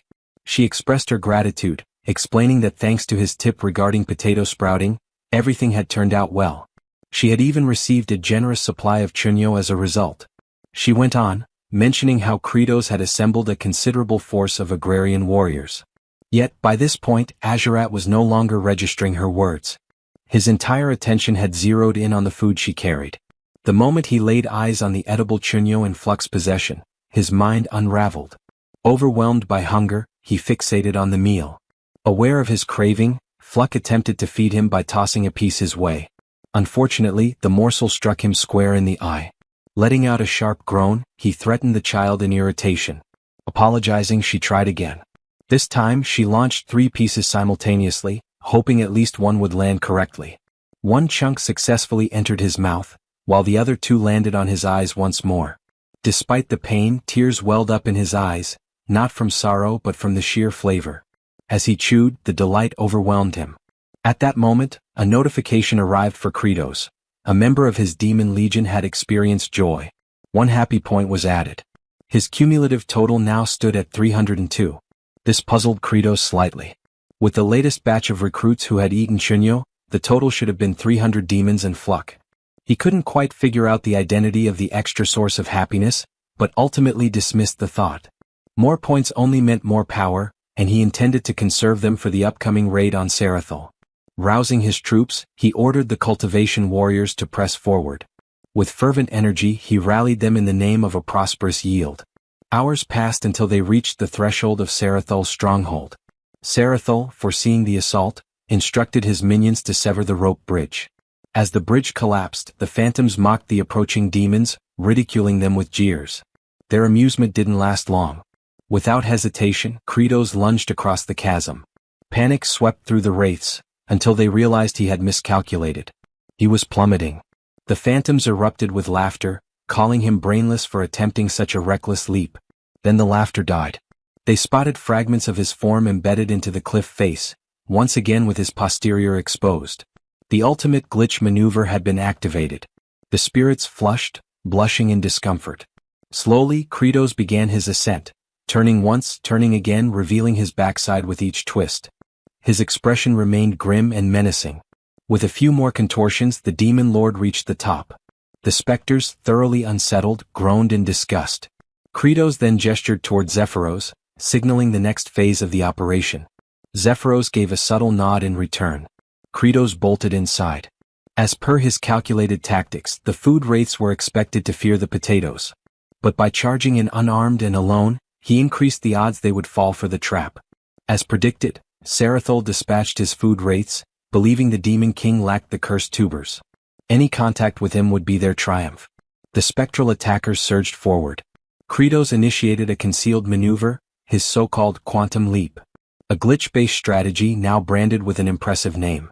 Once more, his frame merged with the terrain, his posterior protruding as before. Then he vanished.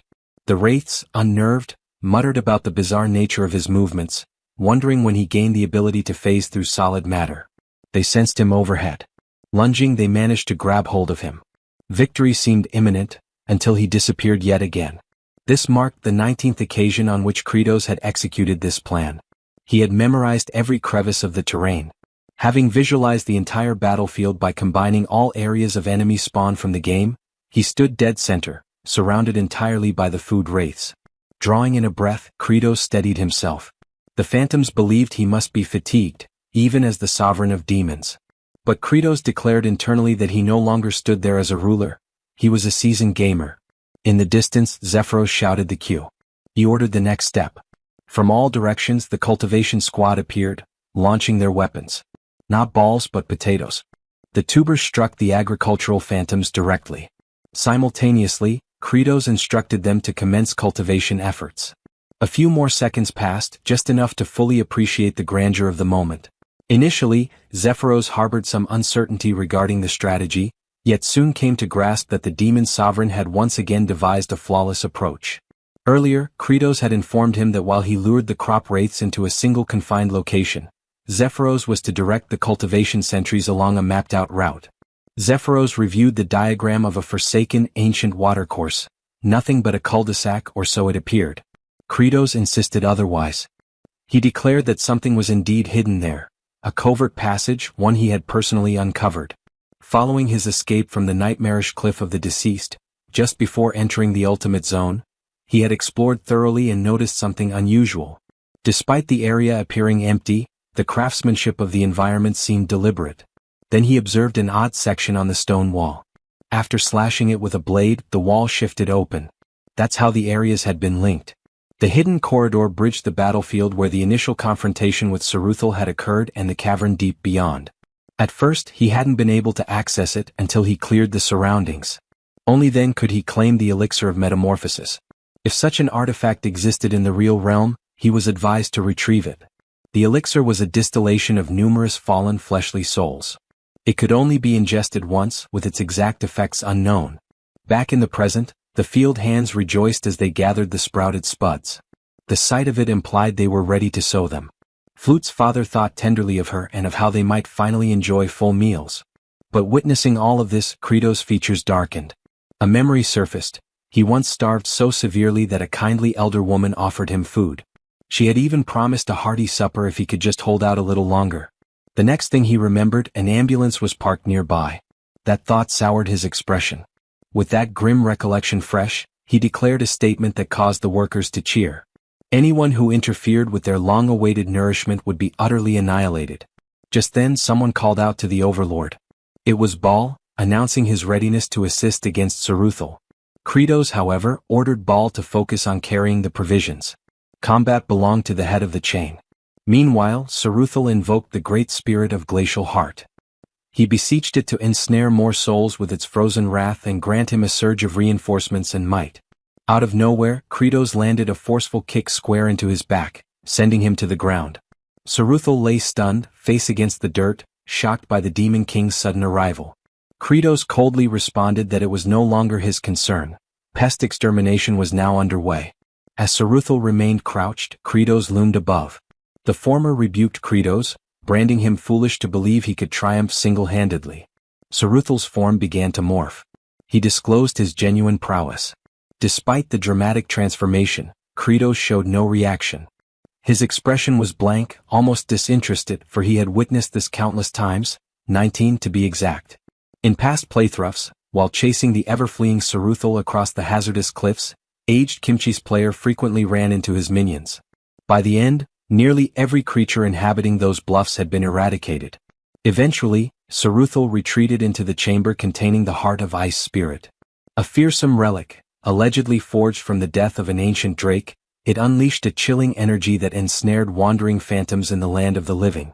Saruthal made attempts to summon additional allies using the relic's force, but the paladin always arrived in time for the final confrontation. There, Saruthal activated his most formidable power. He conjured a whirling gale, signifying his acceptance of Kratos' formidable nature. Gradually, the vortex assumed shape, an exact replication of Kratos himself. Saruthal was convinced this was the key to victory. Kratos knew all too well what was happening. Saruthal's signature ability allowed him to flawlessly duplicate his adversary's attributes and embody them. That was the climax of the encounter. At that moment, Saruthal possessed identical statistics to Kratos' own character, which were maximized to their limits. With staggering offensive capacity and a near untouchable evasion trait, even a single misstep meant instantaneous defeat. Nonetheless, the attributes that Saruthal replicated were from the current demon monarch Kratos, whose prowess was no longer as formidable. Saruthal lunged forward. Simultaneously, Kratos received a prompt to utilize his HP to acquire various attribute enhancements. He had the option to allocate 10% more to his existing stamina, which stood at 30%, as well as his psychological fortitude, bodily power, nimbleness, and arcane energy, each resting at 20%. With a reserve of 302 HP, Kratos spent 50 of them to elevate his agility to 30%. Saruthal was taken aback when Kratos sidestepped his strike with ease. Following that, Kratos delivered a punch with all the force he could summon. Another 50 points were consumed to boost his brute force from 20% to 30%. He met Saruthal's clenched fist directly with his own. The impact prompted Saruthal to cry out in pain, bewildered as to how Kratos remained unscathed. Kratos retorted that cultivating land also required intellect. Enraged, Saruthal attempted to unleash the bloody strike technique, but Kratos had already invested 50 points to amplify his magical force, raising it to 30%, and another 50 to augment his mental endurance to the same level. Both unleashed their lightning-based abilities. Saruthal was caught by surprise as his spell backfired, and he was struck by his own electrical discharge. The so-called Zeus impersonator began to liquefy, reduced to a viscous pool. His form now resembled that of gelatinous goo. At that moment, Kratos was informed that he had expended his HP to elevate all of his core attributes to a uniform level of 30%. Then, a notification appeared. His development quest was now fulfilled. As a consequence, a fresh ability had become accessible. Summon Farmer's Throne, which required 100 HP to unlock. This throne, a clear homage to Game of Thrones, was armed with an array of sturdy agricultural instruments. Kratos found the timing fortuitous, as he was in need of superior equipment. Even as a puddle, Saruthal still had the ability to speak. He addressed Kratos, questioning whether he believed the battle had concluded. Kratos responded in the negative. He was well aware that all second-phase encounters had a follow-up transformation. Saruthal's mass shifted again, now transforming into an archaic, malevolent dragon. He claimed that this was his true origin. Kratos was stunned. Witnessing it firsthand, the creature's offensive capability and reservoir of vitality were staggering. But it was expected. Saruthal served as the boss directly preceding the game's ultimate antagonist. Kratos, however, felt no dread. That was precisely when Baal and the agricultural enforcers arrived. He informed Saruthal that he had already emerged from the final stage himself. Then he issued a challenge. What could Saruthal possibly do now? Saruthal froze. Overwhelmed by the sight of reinforcements, he began to panic. He pleaded for a conversation to negotiate. But his appeal came too late. The farm enforcers stormed toward him, impelled by their yearning for a successful yield. They unleashed their accumulated frustration on Saruthal for disrupting their tilling. Saruthal begged for leniency. Kratos recognized that he could overcome Saruthal through direct combat, but the entity's capacity for speech and motion gave him pause. It didn't feel right to destroy it with his own hands. Still, he observed that his comrades were too malnourished to land efficient strikes. They had been battering Saruthal for some time now, yet he refused to perish. He contemplated a more effective tactic.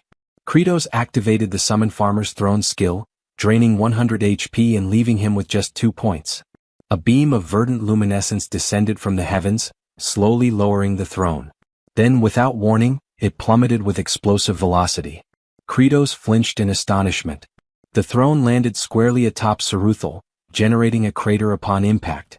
The farm guards exulted. One demon jubilantly praised their monarch for not allowing Saruthal to simply expire, but instead, annihilating him with a brutal, skull-crushing blow. They admired how ruthless, savage, and infernal the move was, worthy of a true overlord.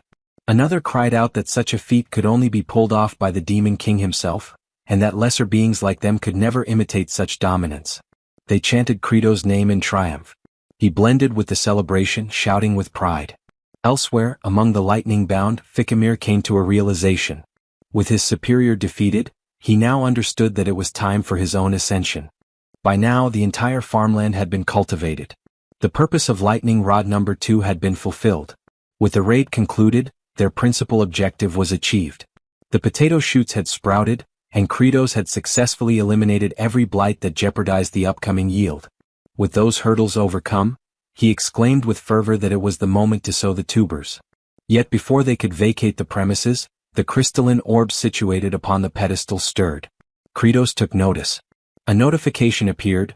confirming that his objective of vanquishing Saruthal on the cliff of the departed for the 20th instance had now been fulfilled. That led him to wonder whether he had simply resumed from the 19th attempt in the game. The system then alerted him of a concealed scenario now being unlocked. A sealed essence confined within the core of frozen spirit had been released due to mishandling. The heart of ice began to emit vapor. Its structure opened gradually. As Kratos approached, he was met with astonishment. A diminutive azure hatchling emerged. He stood speechless, eyes wide in disbelief.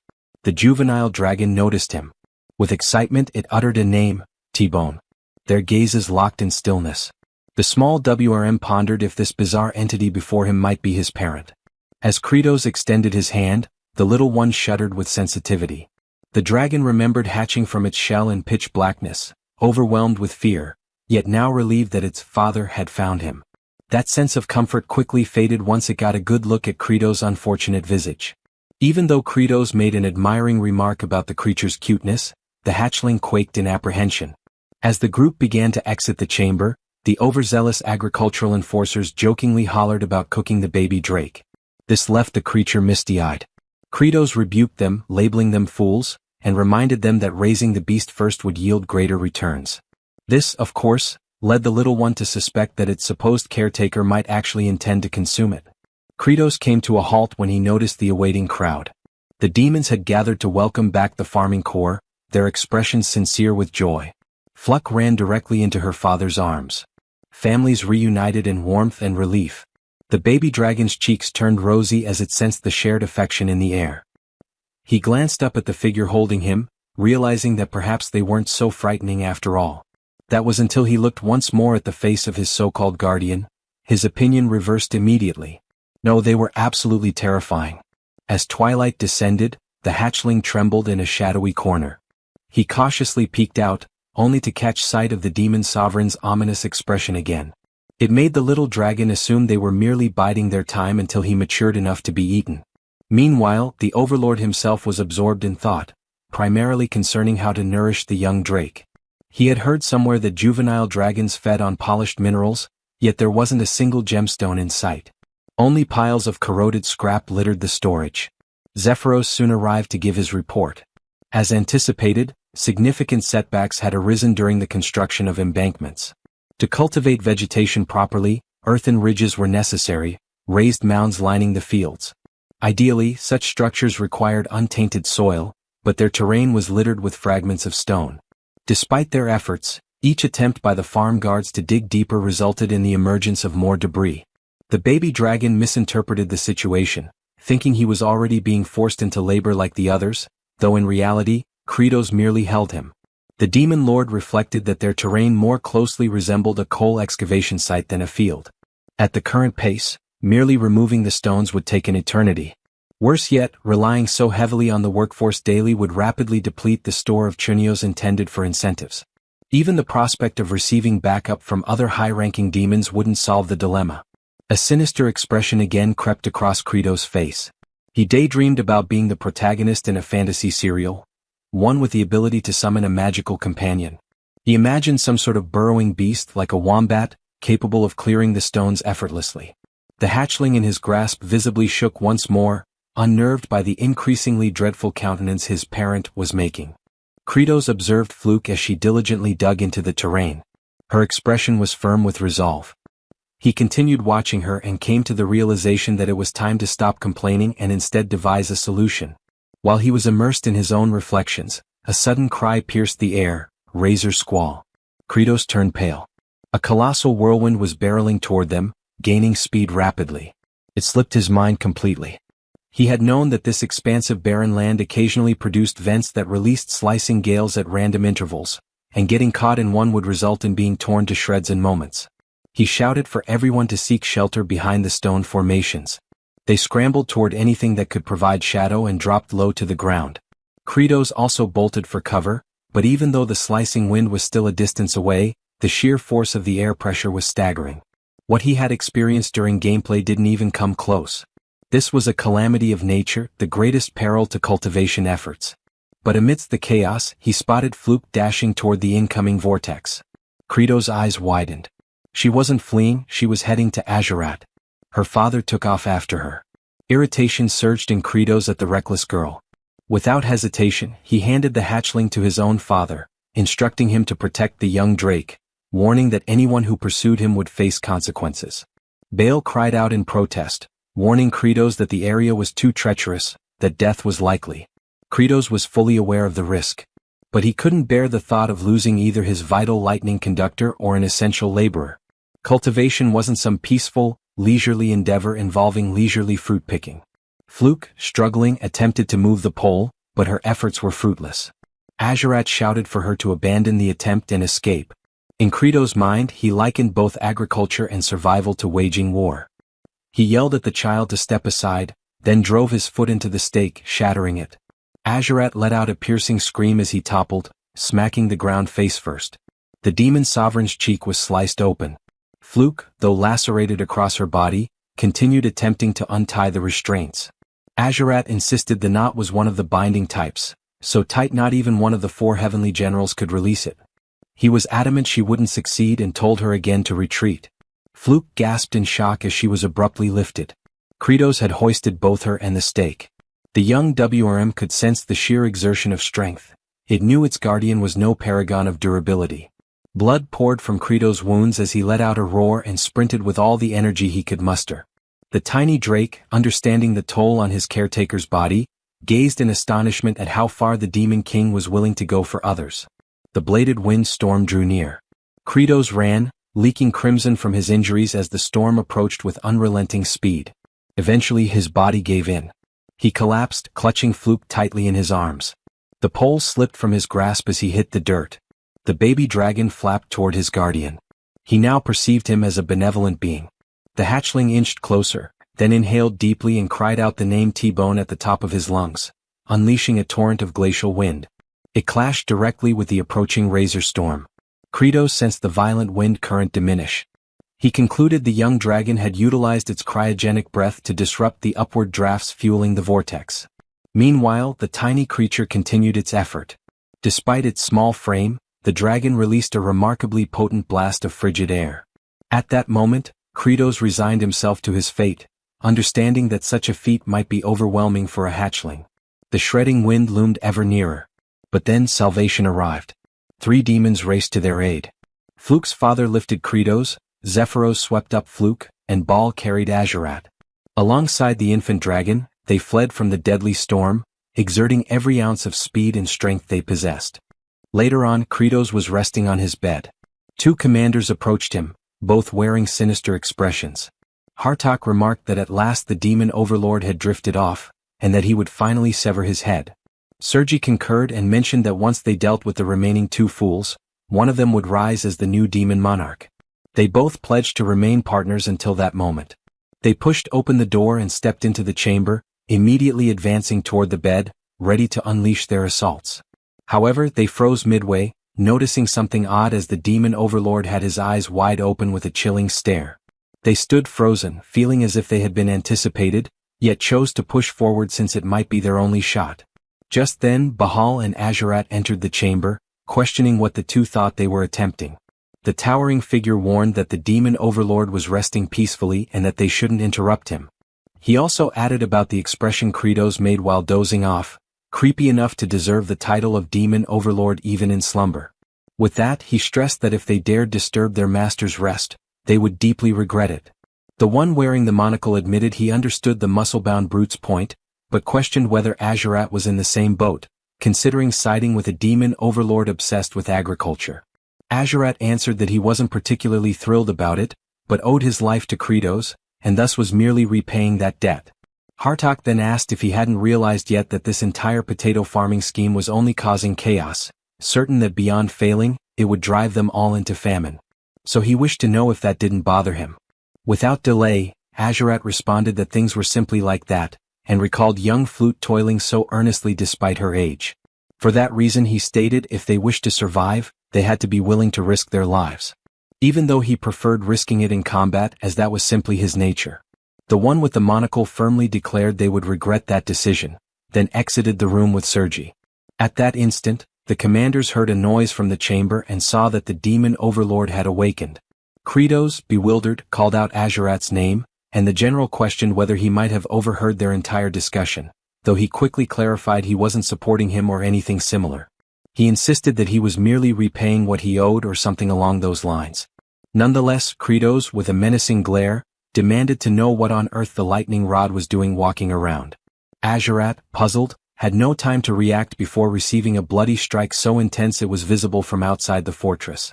They left the room, with Bahal carrying the battered Azurat on his back. And the demon overlord stated that they couldn't waste any more time and urged to gather everyone to resume clearing the lands. The general then mentioned that in truth, the stones had already vanished and that Zephyros had taken care of it. He appeared puzzled upon hearing that, until he noticed his subordinate giving orders to the farming squads. Observing this, he moved closer and questioned the patrol about what had been done with all the stones. Zephyros gestured toward a certain direction, stating he was with a particular creature. From a distance, Kratos glanced over and asked if it was T-Bone. The young dragon carried as many stones as possible in his mouth and flew back repeatedly to fetch more. He figured he couldn't shield his father from the slicing wind since he was still too small. But he was determined to eat plenty so he could grow swiftly.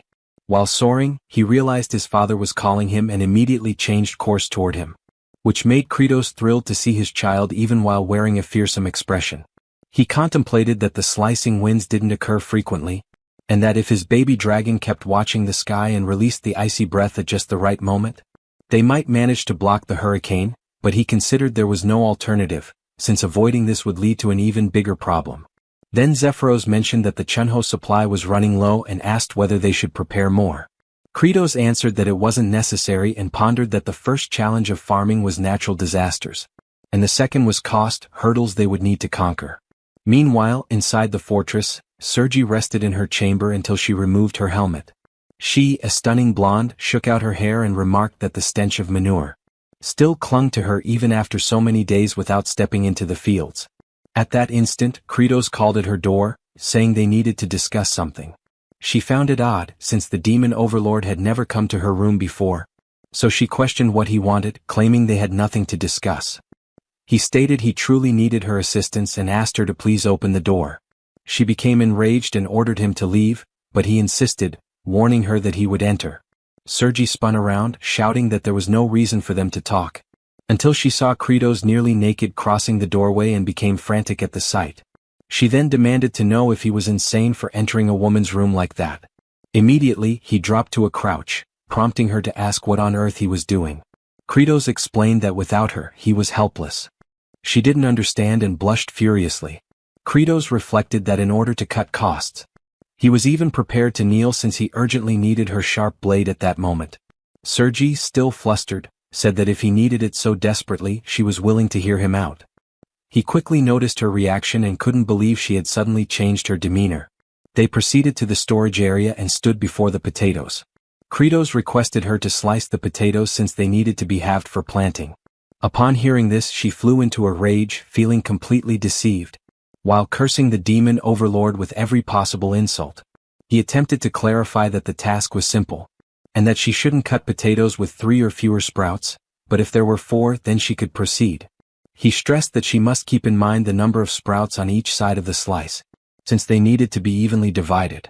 After sharing the instructions, he held the potatoes and declared he would toss them. But Sergi firmly stated she never agreed to do that. Nevertheless, he threw them anyway and without time to react. She braced herself and, using remarkable skill, sliced all the potatoes perfectly in half, cutting with extreme accuracy that even left Kratos astonished. He began inspecting them one by one and questioned how she managed to slice so precisely. Turning toward her, he praised her once more, saying he had always known she was the only one capable of it. She thought about that half-hearted flattery and became wary, knowing she wouldn't fall for his sweet talk again, calling him a deceitful trickster. Instantly, he stood up with an intimidating aura and stepped closer to her. Then he grabbed a cloth and wiped his blade until it gleamed. The general felt flustered and asked what he was doing. He answered that potato juice had splashed on it and it needed to be cleaned. She, burning with embarrassment, wondered if he had lost his mind, unable to comprehend why he was acting this way. Besides that look in his eyes, sincere, warm, and intense. Kratos noticed the sword was now spotless and admitted that it felt satisfying, imagining that if the blade wasn't thoroughly cleaned, infections could spread to the potatoes. So it had to be washed meticulously.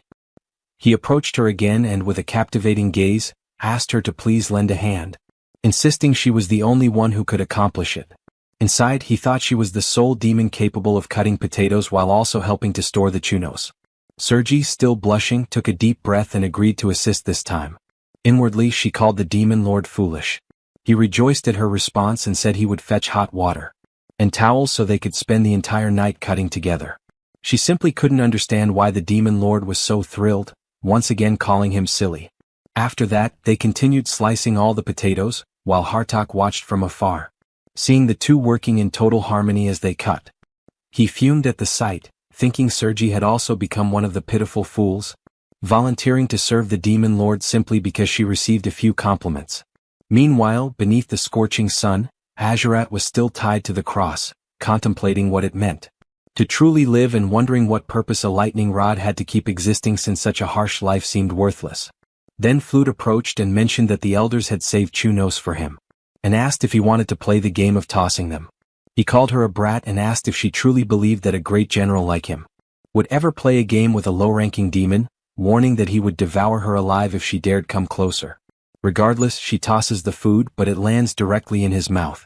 This infuriates him so much that he demands to know if she doesn't understand how to throw correctly, ordering her to do it properly.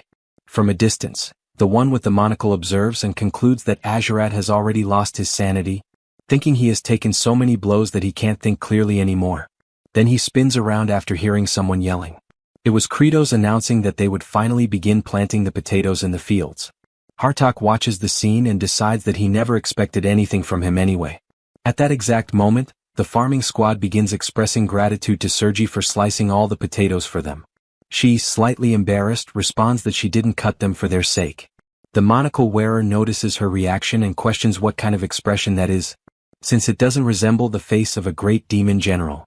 He also notices the lower-ranking demons weeping over the potato seeds, and questions whether they aren't ashamed of themselves. He concludes they are all fools and internally declares that the greatest mind among the demons will rise to take the demon lord's throne. Meanwhile, Kratos instructs them to keep planting since soon the sprouts will emerge and break through the ground. He further warns that when that happens they should start removing the extra sprouts. Bahal claims he's very skilled at cutting, but the demon lord orders him to stay quiet, and explains that each seed piece can produce 3 to 6 sprouts. Following this explanation, he poses the question of what is preferable, more or fewer sprouts. The demons answer that more would be better, but Kratos corrects them, stating that fewer is actually ideal. They appear bewildered and question why fewer is better, convinced the demon lord must be mistaken. Hartok, witnessing the conversation, becomes frustrated and calls everyone utter fools. Then he urges them to think for a moment because if there are too many sprouts, they will compete with each other for nutrients. In other words, the potato itself will end up with fewer nutrients. Kratos overhears from afar and admits his surprise, asking how Hartok knows that, and whether he has cultivated before. Hartok replies by questioning if they truly need to be taught something so fundamental, explaining that the sprouts and the potato share the same nutrients, which should be obvious. Kratos then asks how many sprouts would be ideal, and Hartok responds that 2 would be the obvious answer. But after thinking further, he concludes that practically speaking, they could assume 1 sprout is best. However, if that single sprout damages the potato's root, it might die. He also proposes that they could create fertile soil artificially, by adding manure and turning the earth to improve airflow. Everyone stands in awe at his explanation as he continues, stating that the soil group won't only benefit the potatoes but also weeds that compete for nutrients, which means those weeds will need to be eliminated. The demon lord simply cannot comprehend what he has just heard, and loudly demands that everyone applaud since they have a true genius in their ranks. All the demons begin shouting, "Genius, genius, genius," and Hartok becomes agitated hearing it as they don't stop praising him for even a moment. For a brief instant, he recalls how his mother always called him foolish, and turns around, overcome with emotion, trying to hide that he is tearing up, not fully understanding why he feels that way. Then Kratos steps forward and calls him wise, declaring that from now on, he will appoint him to lead the farmer troops as their commander. Hartok internally thinks this is absurd since his intellect exists to conquer and annihilate other species. However, Kratos yells, asking what everyone is standing around for, insisting they show respect to the supreme elite of the demon kind. All at once, they begin shouting that the general is the elite among elites, And Hartok, seething inside, considers everyone beneath him. But with authority, he orders them to follow him from this moment onward, imagining he will command only briefly since those in front of him continues celebrating endlessly about the new leadership. At that point, a system notification appears stating that Kratos has won the psychological battle. He feels confused by this since he has no idea what it refers to. Another notice informs him that he recognized Bahal's neglected childhood and transformed him into a loyal subordinate. He questions internally if he really did this unconsciously. There's also a notification mentioning that Azurat, who had never had a friend, has gained a new companion and thus lessened his violent nature. Kratos doesn't quite understand which friend it's referring to. Meanwhile, Sergi's heart softened. She was a woman who had never experienced love. He also established trust in Hartok, who merely desired acknowledgement. Because of these developments, he now has access to a new skill by using 200 happiness points, and the skill revealed is blood vision. He feels shocked because this ability wasn't in the game at all, and is probably original, just like the Farmer's Throne skill. The system explains that this ability allows him to glimpse the near future of his target, currently up to 6 hours ahead. It also specifies that the target can be a living being or an object. But his surprise intensifies immediately after. A new notification says it can even be used on the sky. This revelation excites him immensely since it's essentially a weather forecast. Meanwhile, somewhere between the forsaken lands of the demons and the human territories, specifically in the village of exiles, a man arrives announcing that he has completely recovered. His subordinate greets him warmly, expressing relief to see him well again. Rivage thanks him for all the support and admits he wishes he could be reborn with a sturdier body next time. Diol chuckles and responds that he'd rather be rich like a noble so he could boss people around. Rivage laughs at that and turns to Kim Chi, telling him they plan to return to the kingdom and asks if he wants to join them. With a serious look, Kim Chi replies that he's unsure. Since, as he mentioned before, he doesn't remember his true identity and hasn't lived among humans. Because when he first arrived in that village, the inhabitants didn't exactly welcome him warmly. For that reason he wonders if someone like him would truly be accepted anywhere. The two observe quietly for a moment until Rivage proposes that perhaps he should start by wearing different attire. However, this doesn't happen when Diol teasingly asks if the hero really doesn't want to take off those strange clothes. The messenger concludes that Kim Chi must truly be fond of them. Yet, in his mind, the hero admits that he actually wants to change clothes. But he cannot figure out why they simply won't come off as if they are fused to his body. Rivage thanks one of the villagers for their hospitality and remarks that living there solely because one is a descendant of an exile is extremely harsh. He adds that when he returns to the kingdom, he will inform the king about this situation. Kim Chi watches this exchange and imagines that Rivage is a nobleman sent to explore the territories near the demons under royal orders. And he is indeed not an arrogant person but rather kind and worthy of respect. This reflection makes him ponder who he himself used to be and concludes that all he remembers is following orders and eliminating others repeatedly. Thinking about this causes him to lower his head, as he wonders if he is even capable of doing anything besides taking lives. Back in the demon realm, the farming squad starts to notice the sprouts emerging and cheers excitedly since they are finally appearing. The generals approach to witness it too, realizing that the plants are truly growing. Flute rushes over to Azurat to share the exciting news. He erupts in anger upon hearing it and demands to know what he's supposed to do with that information. Then, the Kratos calls for the agricultural division and announces that the next phase will be burying, asking the wise Hartok to elaborate further. Hartok explains that burying means covering the sprout stems with earth to prevent the young potatoes from being exposed to sunlight because if that happens they will change color, lose flavor, and even become toxic, thus becoming what are called spoiled potatoes. Kratos requests applause since the explanation was so insightful, which leaves the general slightly embarrassed. He then gazes upward to examine the weather that day and reflects that he ended up spending 200 happiness points on the weather prediction ability, and his blood vision skill has already evolved, with the activation condition requiring him to stare for 200 seconds without blinking. However, he starts making an expression like a stray dog since his eyes begin burning and it becomes exhausting. The lower-ranking demons witness this and believe that the Demon King is shedding tears of joy because the sprouts have grown. After some time, the ability finally activates, revealing that for the next 6 hours, the weather is expected to stay mostly clear and dry, suggesting that it might be wise to put away the humidifier. Kratos finds this intriguing and tells T-Bone that he will be able to rest peacefully since there won't be that ridiculous windstorm. At that moment, Zephyrus approaches and mentions he has an urgent report to deliver, explaining that the subordinate of the second Star Master has returned. They then head back to the castle, and soon after LaFleur introduces himself, stating he received the message about pausing agricultural activities and reports that the third Star Master, Ruster, launched an assault on them, claiming that the demon lord had grown weak and that he should seize his position. The Kratos becomes irritated because he thinks all demons behave the same. Zephyrus remarks that this truly poses a problem because if the third Star Master defeats the second Star Master and they ally, it will not be easy to handle them. Kratos agrees and points out that although they are low in level, their numbers are overwhelmingly large. He contemplates that he must find a solution before the second Star Master collapses, even though he cannot neglect the agricultural tasks for too long. The region attacked by the third Star Master is a deep underground abyss known as the Swamp of Decay, which, when compared to the game map, is actually 10 times larger and absurdly distant. He heads to the opposite abandoned area, which should provide bonuses in the game and is located inside the Demon Lord's castle, but it isn't functioning. This makes him ponder how to resolve this and manage the farming at the same time. He pauses to think, not fully understanding why he is so concerned, and with a wicked grin, decides that since he is the Demon King, the boss doesn't have to do everything himself. So he sticks to his plan and Sergi makes a fuss, claiming she isn't fighting because of him. Bahal proudly announces he will follow orders no matter what.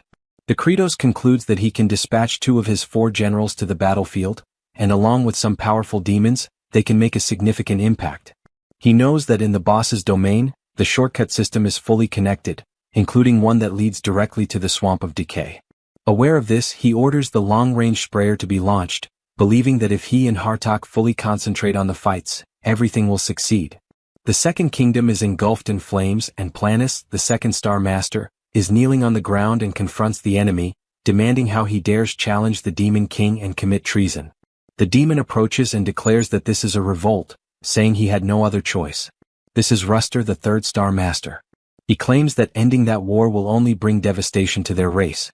Planus becomes even more infuriated and argues that the Demon King promised to provide fertile lands, so they no longer need to battle humans for sustenance. Ruster responds that this is not the issue, and with his weapon lifted, he states that fighting with bravery is the pride of their kind. Suddenly, a weapon flies toward them and strikes the Star Master's club directly, knocking it away. He turns to see what caused it and realizes it is 2 of the celestial generals. Sergi wastes no time and admits to Ruster that he is correct, as their race truly was born to battle. She says they adore fighting more than anything else but wonders how things ended up like this and why they even started enjoying it in the first place, but she finally understands after observing everything that happened lately. Flute runs with a bright smile on her face. She bursts through her house door, shouting and calling her father to hurry to the fields. Once they return to the field, they are amazed to see the beautiful crops that have grown. Witnessing this brings tears to the lower demons and even Azurat, who also weeps because of it. Hartok and Zephyros watch from afar, as does Kratos, standing proudly before his grand accomplishment. The little girl runs, calling for the Demon King, and Happy says that it is truly beautiful and that she has never seen anything like it before. Kratos simply remains quiet. Back with Sergi, she charges fiercely at the demonic master and attacks with her countless swords. The opponent, distracted, fails to notice the tyrant closing in and gets grabbed. She seizes the chance and unleashes an endless barrage of strikes while her target is restrained. Ruster starts begging her to stop and insists he never mentioned finishing anyone off, claiming he was there to save lives and doesn't understand what they are doing. She reflects that this might be true, but she doesn't stop attacking, declaring that sometimes one must be eliminated to protect many others. He becomes enraged hearing this since it makes no sense to him. Meanwhile, Kratos, in front of Flute, remarks that finally they started to sprout and that there were many at once, then orders the useless flowers to be cut immediately.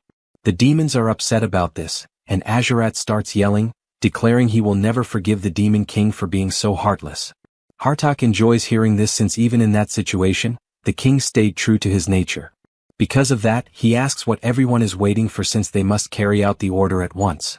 Dirok, though upset, kneels in front of the flower and sees it looking sad. Another demon laments, saying he cannot do it because they put in so much effort to make them grow and had never seen anything so beautiful on that land. The general, with little patience, warns that if they leave the flowers there, they will consume all the nutrients instead of the potatoes doing so, and the priority is to make the potatoes grow large and well-fed, not create a flower bed. The farming troops then comply even though it pains them deeply. Kratos watches this with excitement since he enjoyed hearing the word potato echo in his mind. After that, the generals return and report that they have captured Ruster. The Demon King makes it clear that this is the consequence for sparking a rebellion and that everything he built was destroyed by another, and he will do something about it. The Star Master simply asks to finish him already since a demon who lost his honor in combat deserves nothing but death. Without delay, Kratos uses his ability to fry the demonic master, but he laughs as he didn't even feel a tickle because he wears excellent armor. Kratos questions if that really happened and if he didn't take any damage at all. Then he drags him to the plantation and uses a lightning rod, explaining that he actually found the task quite useful. Then he uses his ability again, making Ruster scream in agony and also beg to be finished already, and since now they have a new lightning rod. The Demon King requests someone to take Azurat off the cross since he isn't recovering well and it's long overdue to retire him. They untie him and Flute runs toward him to help, but stops midway because his expression was terrifying.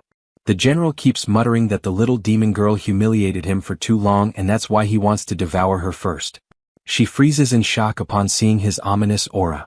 However, his legs give out and he collapses face first to the ground.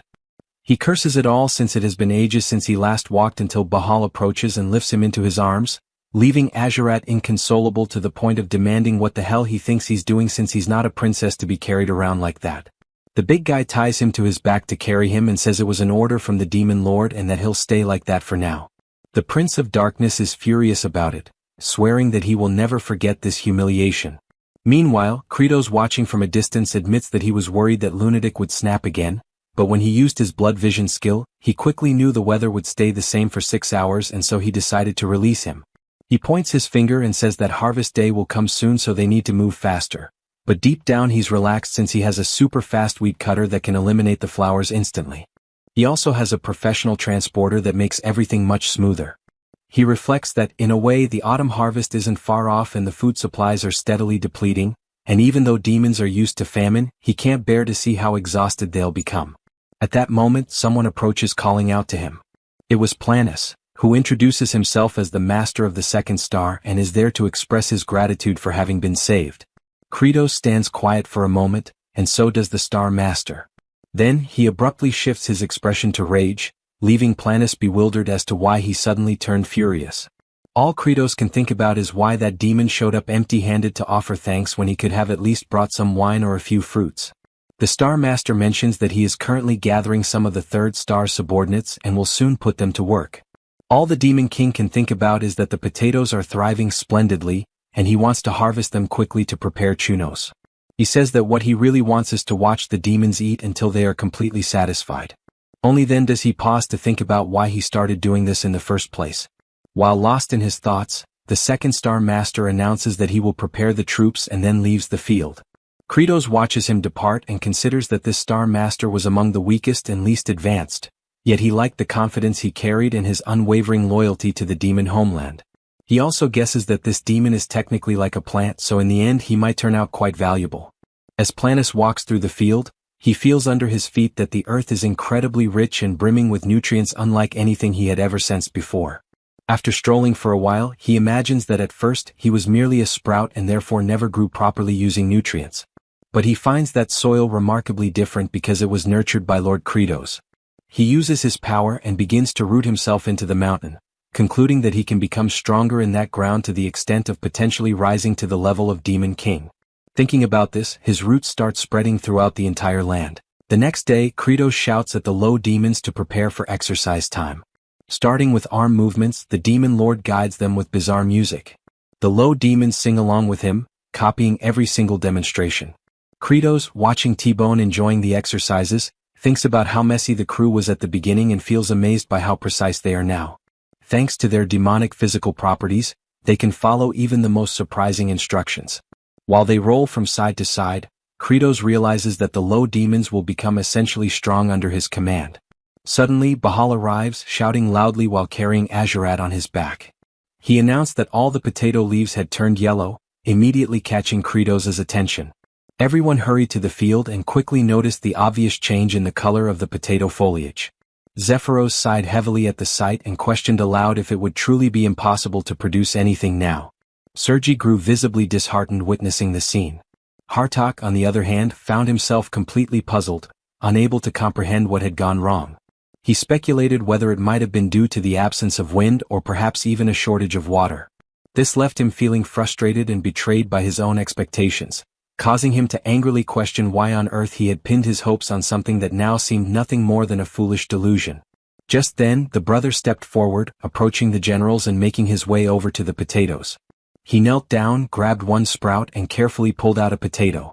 This action startled the monocled general, who immediately noticed that while the potatoes appeared slightly pale, they were still impressively large, even 2 or 3 times the size of the first potato they had planted.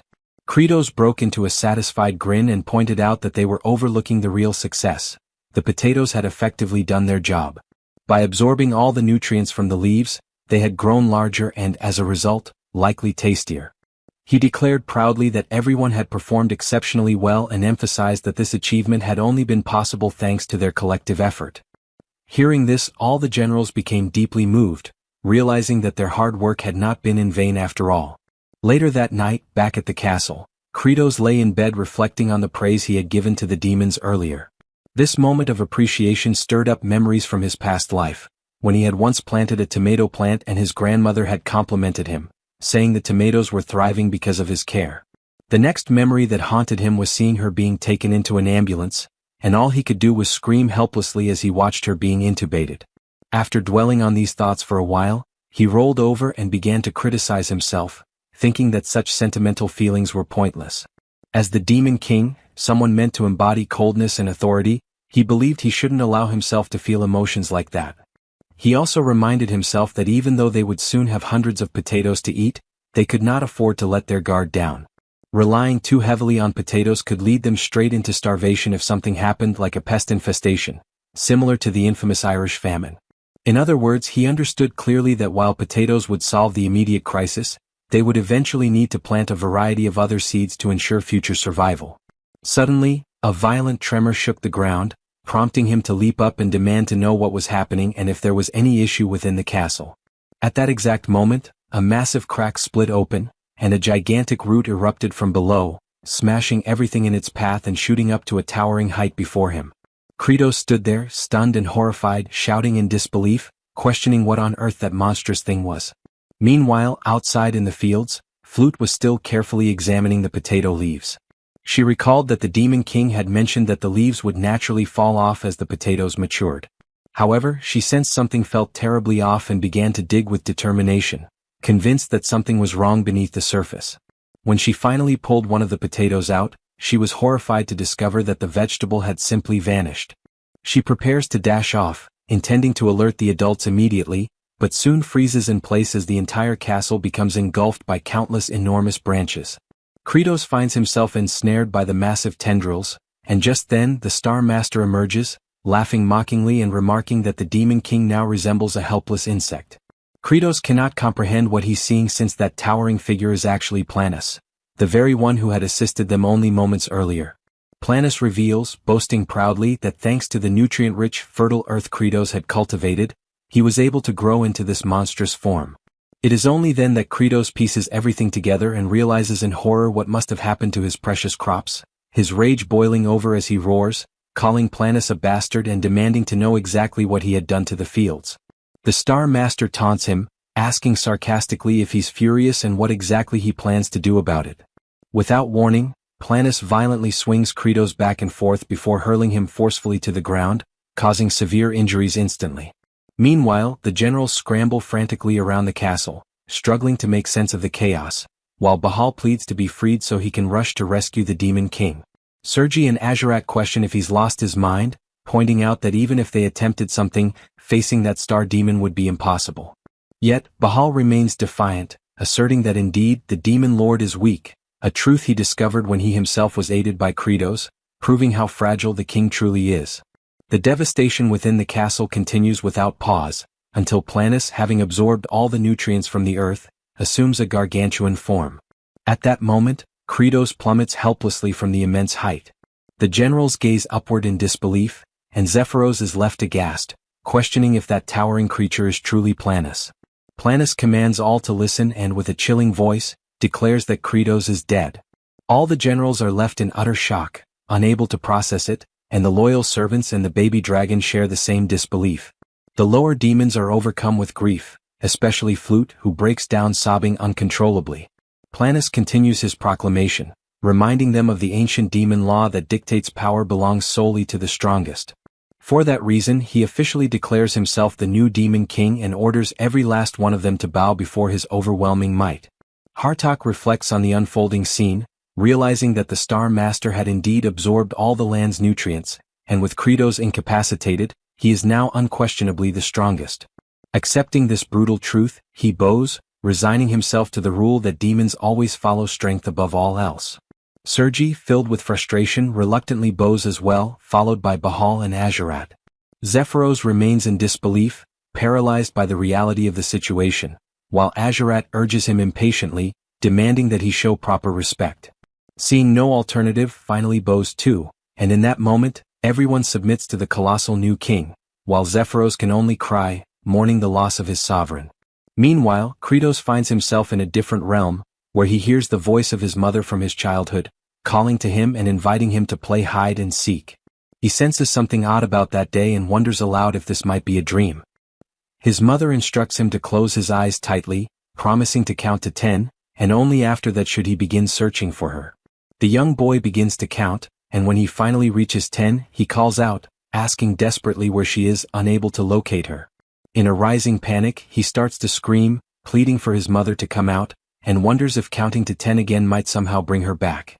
Kratos observed that moment with his head lowered, as his childhood self could do nothing but cry out for his mother, sobbing and insisting that he had finished counting and for that reason, wanted her to appear.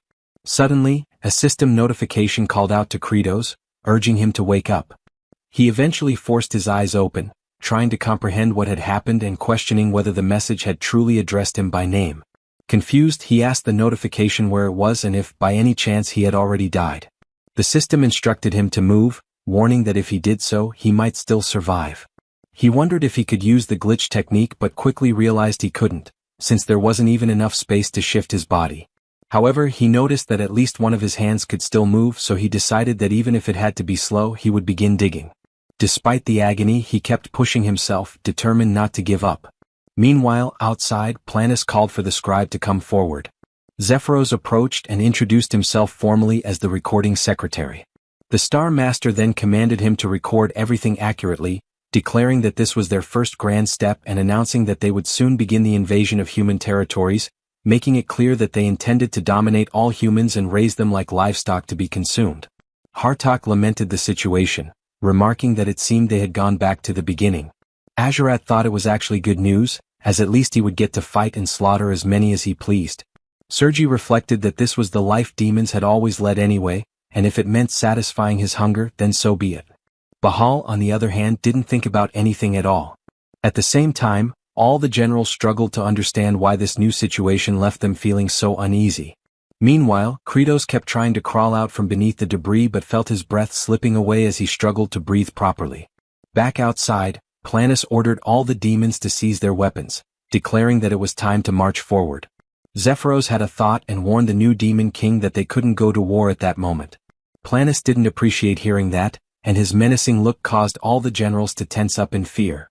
The secretary tried to clarify that the only food they currently had was a small supply of potatoes, which wouldn't even be enough to feed half the army.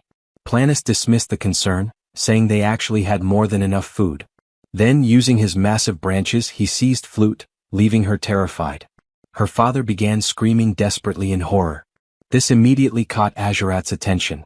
Planus displayed the frightened girl and announced that there were many weak, worthless demons there, ordering that they be used as sustenance. The girl screamed frantically, insisting that it wasn't like that anymore, and that nowadays they could survive without devouring each other.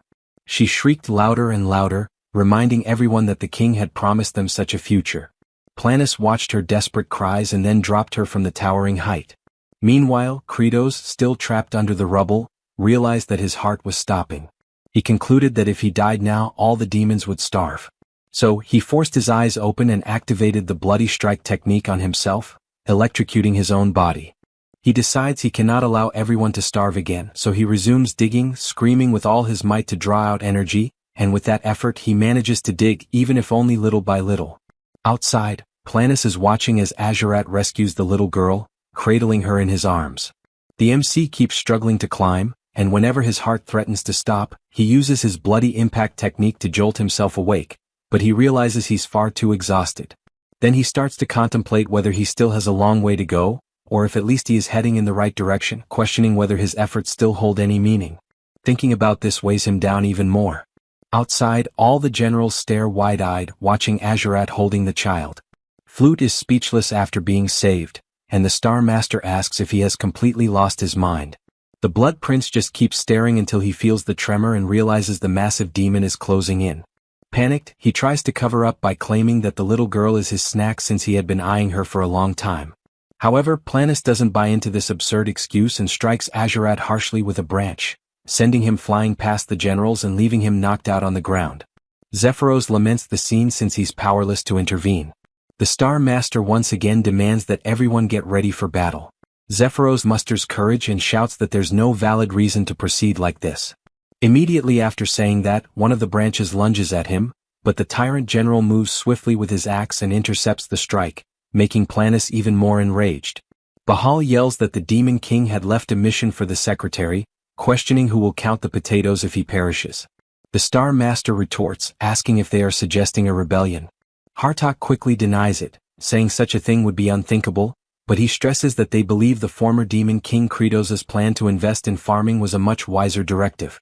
Sergi requests permission to speak and recalls that the previous Demon King showed them a path where no one needed to die, and because of that, she questions why they should go to war if another solution already exists. Planus loses patience at being defied and begins summoning countless roots while screaming that he is the strongest and, therefore, everyone must submit to him. However, they refuse, declaring that true strength comes from what is just, and all the generals ready themselves for combat. The lower demons also shout that the Real King is only Kratos, warning Planus that he will pay for what he did to the fields. Instantly, the roots move toward the demons, but Hartok doesn't allow it, using his mist barrier to block the attacks and protect the farming troop. Bahal places Sergi on his hand and hurls her into the air, giving her the opportunity to slice through all the incoming branches. She then looks directly at the Star Master and yells that she will start by tearing out his eye first. However, he finds this amusing and, besides blocking her attack, also captures the generals with shocking ease. Then he announces that they are all going straight to the canopy for daring to oppose the new Demon King and makes it clear that he is 1,000 times more majestic than the feeble Kratos. While attacking the entire troop, he declares that the former king was nothing but a weakling who perished without even resisting, and because of that, he questions what was so special about that fool since he saw nothing admirable in him. He gets ready to deliver the final strike on Zephyros, who is trying to protect Flute, until suddenly he hears a voice from the MC asking why he's hurting his self-esteem like that. Then Kratos appears, fist clenched, intercepting the attack aimed at his secretary. Next, he smashes the branch into dust in an instant. Planus is stunned to see him alive, unlike Flute, who immediately smiles upon seeing him. The system message appears, stating that Kratos has unlocked a new system and skill at the edge of death, and that concentrated nutrition has been activated. Zephyros and Flute stood frozen, wide-eyed, as Kratos emerged with sudden violence, his crushing blow stunning them both. His bruised and blood-stained knuckles tore deep into the terrain, a brutal signal of his relentless battle to claw his way back. His gaze radiated an intense crimson blaze, forged from the strength of his former self. To grasp this overwhelming energy, one must look back to a time when Kratos was younger, untamed and broken. A frail elder had once asked why he kept speaking as if surrender was his only path. A despondent, youthful Kratos, hunched low and consumed by despair, confessed that existence had become unbearable. Calm but firm, the woman pressed on, questioning if life truly was that unbearable, then why bother surviving at all? Holding a tiny seed gently between her palms, she told him that each of us is a seed. She insisted that all life begins as a seed, forced to fight upward through difficulty to reach the light. With optimism and patience, she claimed one sprouting life would inspire others, and that inspiration would spread. In her serene certainty, she imagined a world reshaped by growth, starting from a single act of resilience. She had promised that all would turn green, conjuring an image of rebirth and flourishing beauty. Kratos, young and raw, rejected what he saw as hollow sentiment, drowning in the weight of his own suffering. Furious, he screamed, questioning why he had been forsaken by his parents, wondering aloud if he was nothing but a failed seed. Tears fell as he vowed he would survive, on his own terms without anyone's help. In a flash of dread, that bold promise shattered as he raced into a hospital room, reality crashing down. With breath caught in his throat, he watched the dying elder, her words echoing like fate's final whisper. She had said that they were all destined seeds, haunting, gentle, and profound words. It was in that moment, as her life faded, that Kratos's true path and inner power began to awaken. Now, with a fierce resurgence in the present, a glowing system prompt appeared, triggered by the immense force of Kratos's awakening blow. Brilliant golden energy radiated outward, signaling the unleashing of his unrestrained power. Kratos took notice. A system called Mana Seed had activated, something unknown, clearly not from the game's usual framework. It presented a third-tier Mana Seed, enhancing his attributes and unlocking a sliver of hope for escape. Then came the unveiling of a rare function, concentrated nutrition, an ability allowing all stats to be funneled into a single category, usable once each day. Kratos's eyes lit up, burning with determination. His course was now clear. A baseline boost of 30% to all attributes appeared as the seed took root. A radiant blue nucleus, shaped like a seed, materialized before him, the heart of this new strength. His power now amplified further to 39%, the metamorphosis drawing near. Letting loose a primal roar, Kratos invoked concentrated nutrition, directing the totality of his stats into raw physical might. His physical prowess skyrocketed to an incredible 155%, all other stats falling to mere fragments. With explosive force, he erupted from below the surface, his body wrapped in dirt, a walking embodiment of brute strength. Planus recoiled, visibly staggered by the crushing weight behind Kratos's punch. The towering foe stumbled, disoriented by the sudden reversal of momentum. The earth itself groaned and cracked beneath Kratos's return, unable to withstand the magnitude of his reawakening. From the rubble, a golden-lit arm thrust upward, declaring the return of a forgotten legend. His flowing cape swept the air dramatically, a banner of war revived. Kratos, once demon lord, now reborn, stood unyielding, staring down the immense form of Planus. Still trembling from the impact, Planus demanded answers, voice shaken, asking how Kratos had managed to survive, if it's really him standing tall. Kratos, wounded but intact, responds sarcastically by asking if seeing him isn't clear enough to know that he is in fact himself. Nearby, the demon farmers gazed on with faces lit by both relief and awe, recognizing their true sovereign at last. Kratos now stood before them, restored and resolute, the leader they had long awaited as the farmers erupted into cheers for a harvest yet to come. T-Bone, seeing his father, rushed toward Kratos without hesitation. Seeking solace, the little creature pressed affectionately against Kratos's cheek, drawn by warmth and familiarity. Hartok, though visibly relieved by Kratos's return, concealed a storm of lingering doubts beneath his expression. Sergei, clad in battered armor and stained with defeat, trembled at the thought that Planus might be insurmountable. Even Bahal, wounded yet breathing, questioned whether even a demon lord's strength could match Planus's monstrous force. Planus, however, perceived Kratos's reappearance not as a threat, but as an ideal opportunity to extinguish all resistance. Its glowing eyes radiated murderous intent as it promised the annihilation of Kratos and anyone who dared follow him. Yet Kratos, cradling the young dragon, answered the beast's declaration with a calm, unwavering grin. He would not back down.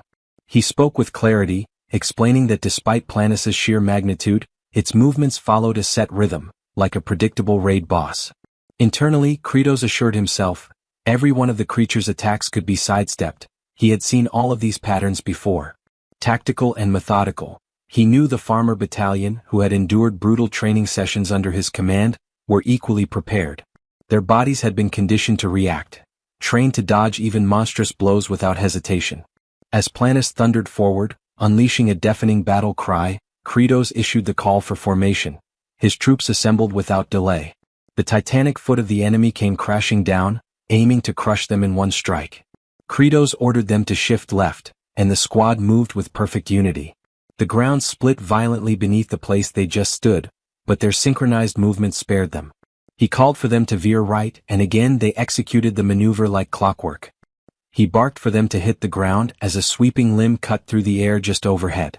Kratos's voice rang out, commanding them to roll and not stop moving as the team ducked and spun through the chaos. He commanded them to fall back, leading a coordinated retreat as Planus's pounding blows tore craters into the battlefield. Explosive and relentless, Planis's might was staggering, but Kratos's core adapted with every strike. He shouted again for them to leap, as an enormous limb shattered the terrain where they'd been moments earlier. The beast howled in exasperation, unable to grasp why none of its punishing blows landed. Kratos's grin widened. He had seen it clearly. Planis's patterns left it exposed during the recovery after each assault. He directed them to rotate formation, preparing his unit to capitalize on that fleeting moment of vulnerability. Together, Kratos and his steadfast farmer legion turned as one, primed for the next phase. He raised a hand and pointed, marking the moment to act with pinpoint precision. Fuming, Planis trembled with suppressed fury, its rage mounting as futility dawned on it. A deep red glow enveloped the beast, and with a deafening cry, it descended into full frenzy. Its enormous form writhed and convulsed, overcome by a wave of destructive mania. Unstable and savage, the creature pounded the earth in a blind fit, toppling all within reach. Kratos muttered with a knowing smile that this was it. Planis had entered its berserker phase just as expected. He bellowed for T-Bone to go, releasing the little dragon into battle. Brave and bubbling with resolve, the tiny dragon inhaled deeply, puffing up its chest with purpose. Focused and icy, it released a torrent of freezing breath, a concentrated blast of frigid air. The frost-laced attack struck Planis directly, clinging to its thick hide and beginning to immobilize its form. Caught off guard, Planis recoiled, its body twitching as the unnatural cold seeped through its enormous limbs. Kratos observed thoughtfully, even with his reinforced strength, brute force alone wouldn't be enough to break through such a massive frame. Yet the creature was still a plant. That simple fact anchored Kratos's calculated approach. The thought sparked a glint in his eyes as his mind unfolded its ruthless scientific logic. Bitter cold, merciless and methodical, would expand Planis's internal structure. The extreme temperature would rupture the beast's fibrous body from the inside out. A smirk crept across Kratos's face. He knew the moment of execution was drawing near. T-Bone swiftly retreated just as the massive entity began to groan under the freezing pressure. A sharp, echoing fracture resounded across the battlefield, the sound of Planis's colossal figure starting to splinter. Its eye widened with dreadful realization, now grasping the brutal ingenuity behind Kratos's plan. The once rampaging beast, burdened by its own towering weight and brittle form, had become its own undoing. Kratos's smile grew colder, savoring the impending ruin. Planis howled in panic, asking what was happening as its insides shredded themselves apart. Surrounded by crumbling chaos, Kratos stood motionless, collected, victorious, as T-Bone fluttered back to him. The little dragon nuzzled against his arm, weary yet triumphant. Kratos gently praised him, acknowledging the effort. Cradling his companion, Kratos stepped forward, preparing to deliver the concluding blow. He crouched low, muscles coiling with power as he readied his final offensive. He growled that this would end now, hurling himself forward with blistering velocity toward the faltering titan. As he closed in, Kratos exposed another botanical vulnerability, one that plagued all tree-like foes. A hollowed, dark knot, the heart of weakness, yawned open across Planis's bark-like chest. That cavity, the very flaw in its otherwise impenetrable surface, marked the end. Summoning the full might of his enhanced power, Kratos reared back his fist. With a primal cry, he drove it into the knot, striking with terrifying force. The impact unleashed a chain reaction. The titanic frame of Planis convulsed and shattered. It broke, splintered, and groaned as its structure buckled from within. Each fragment of its wooden flesh fell like shards of a collapsing tower. Finally, a guttural moan escaped the beast's core, and Planis's massive frame began to cave in, signaling its annihilation. As its form disintegrated further, its essence evaporated into the air, dissolving, scattering. A violent explosion ripped through the landscape as the core burst apart, dispersing corrupted energy in all directions. Onlookers, Kratos's allies, gazed from below in stunned reverence. Their demon lord had triumphed. The final wail of Planis echoed briefly before silence took its place. The great tree's reign ended, or so it seemed. Yet amidst the settling dust and shards, a haunting remnant remained. A piece of its frigid form, suspended in crystalline stillness, pulsed with eerie green light. It refused to dissolve, refused to fade. Perplexed, Kratos narrowed his gaze, unsure if the monster had truly perished. He watched as the distorted visage of Planis receded, only to sink unsettlingly into the soil. Its root-like appendages slowly disappeared beneath the surface, its presence lingering like a toxin. This wasn't how boss-level enemies were supposed to die. Suddenly, a chilling certainty gripped him. From the tainted ground below, Planus began to reform. Its essence twisted upward, reshaping into something darker, more fearsome. Kratos tried to move, but it was too late. Tangled tendrils of living bark ensnared him. He was bound, immobile. Towering above him stood a newly reborn monstrosity, a twisted, humanoid tree abomination. Across the battlefield, the farmer corps stared in horror, their morale cracking as the nightmare renewed. Planus, now reawakened and grotesque, announced the truth behind its rebirth. It had not fallen, it had fed. Consuming the battlefield's nutrients, it had returned stronger. A cursed seed, that's what it called itself. A cursed seed, nurtured in poisoned earth. And now, bearing the legacy of corrupted might, it declared its new purpose, to drench the world in venomous death. With a menacing promise, the reawakened plant monstrosity lunged forward, intent on annihilating Kratos. Bahal interceded, swinging a massive axe in defiance. Ancient, thudding, his strike landed with a solid crash against the beast's hide. But the blow had no effect. The grotesque creature remained untouched. Before the warrior could react, Planus retaliated with overwhelming force, sending him hurtling through the air like a broken doll. Sergi emerged, retaliating with a storm of razor-edged blades. Her flurry barely grazed the surface before Planus's unyielding form repelled her offensive. A counterstrike followed instantly, leaving Sergi wounded and crumpled beside Bahal. Witnessing his allies falter, Hartok surged forth, releasing a tremendous retaliatory strike. The blow connected, forcing the towering plant to stagger, pained and furious. Eyes burning with resolve, Azurat drew forth a lethal dagger, prepared for a precise, vital blow. His blade pierced Planus, acting with grim determination. Crying out for bountiful harvest, he prepared to finish the battle with a decisive slash. Though comrades had fallen in the clash, he understood the true menace still loomed. He was the last one facing the abomination alone. Besieged, surrounded by silence, with every companion subdued, he prepared himself for the climactic confrontation. And then, with a swift and stunning motion, Azurat severed the creature's head. Crumbling, eerie, the lifeless head tumbled as an ominous green glow radiated from the decapitated body. The colossus began to break apart, its hulking frame dissolving in slow, glowing disintegration. Sparkling motes scattered as the beast was reduced to dust. At last, every trace of Planus, even its twisted origin, had been obliterated, cleansed completely from the world. A peaceful, radiant shimmer lingered over the battlefield, casting ethereal light upon the victors. The farmer corps and surviving warriors stood still, bathing in the fading glow, their trials ended. Freed from the plant's corruption, the former demon lord spat curses upon Planus's demise. Hartok and comrades, though wounded and wearied, began to recover as the echoes of battle died. Meanwhile, Zephyros pledged to amend the betrayals that had transpired and claimed the victory of the demon lord's army. Hartok proudly proclaimed the triumph of the demon lord's ranks. Kratos watched the cheers, but concern took him. The cheers drowned the moment. The farmer corps roared with joy, hailing the victory and their fearless leader. Kratos stood at the center, basking in the adoration of his steadfast legion. Kratos screamed loud for them to stop, desperation climbing in his tone. His crimson gaze flickered, filled with unwavering intensity. Before him stretched a field of ruin, lifeless bodies, scorched remnants, and shattered earth. He stared in silence, absorbing the devastation, the quiet cost of their conquest. Even a single fallen leaf bore witness to the catastrophe. He dropped to his knees, the weight of their loss crashing down. Their crops, their people, they would face famine again. Could he demand more suffering from them? No. He couldn't let that cycle repeat. His closest allies gathered around him, their silent presence echoing his sorrow. Then, sudden and radiant, a glowing sphere emerged above him. Mysterious and pulsing, it hovered precisely over a solitary, lifeless leaf. Slowly the orb descended, merging with the brittle husk.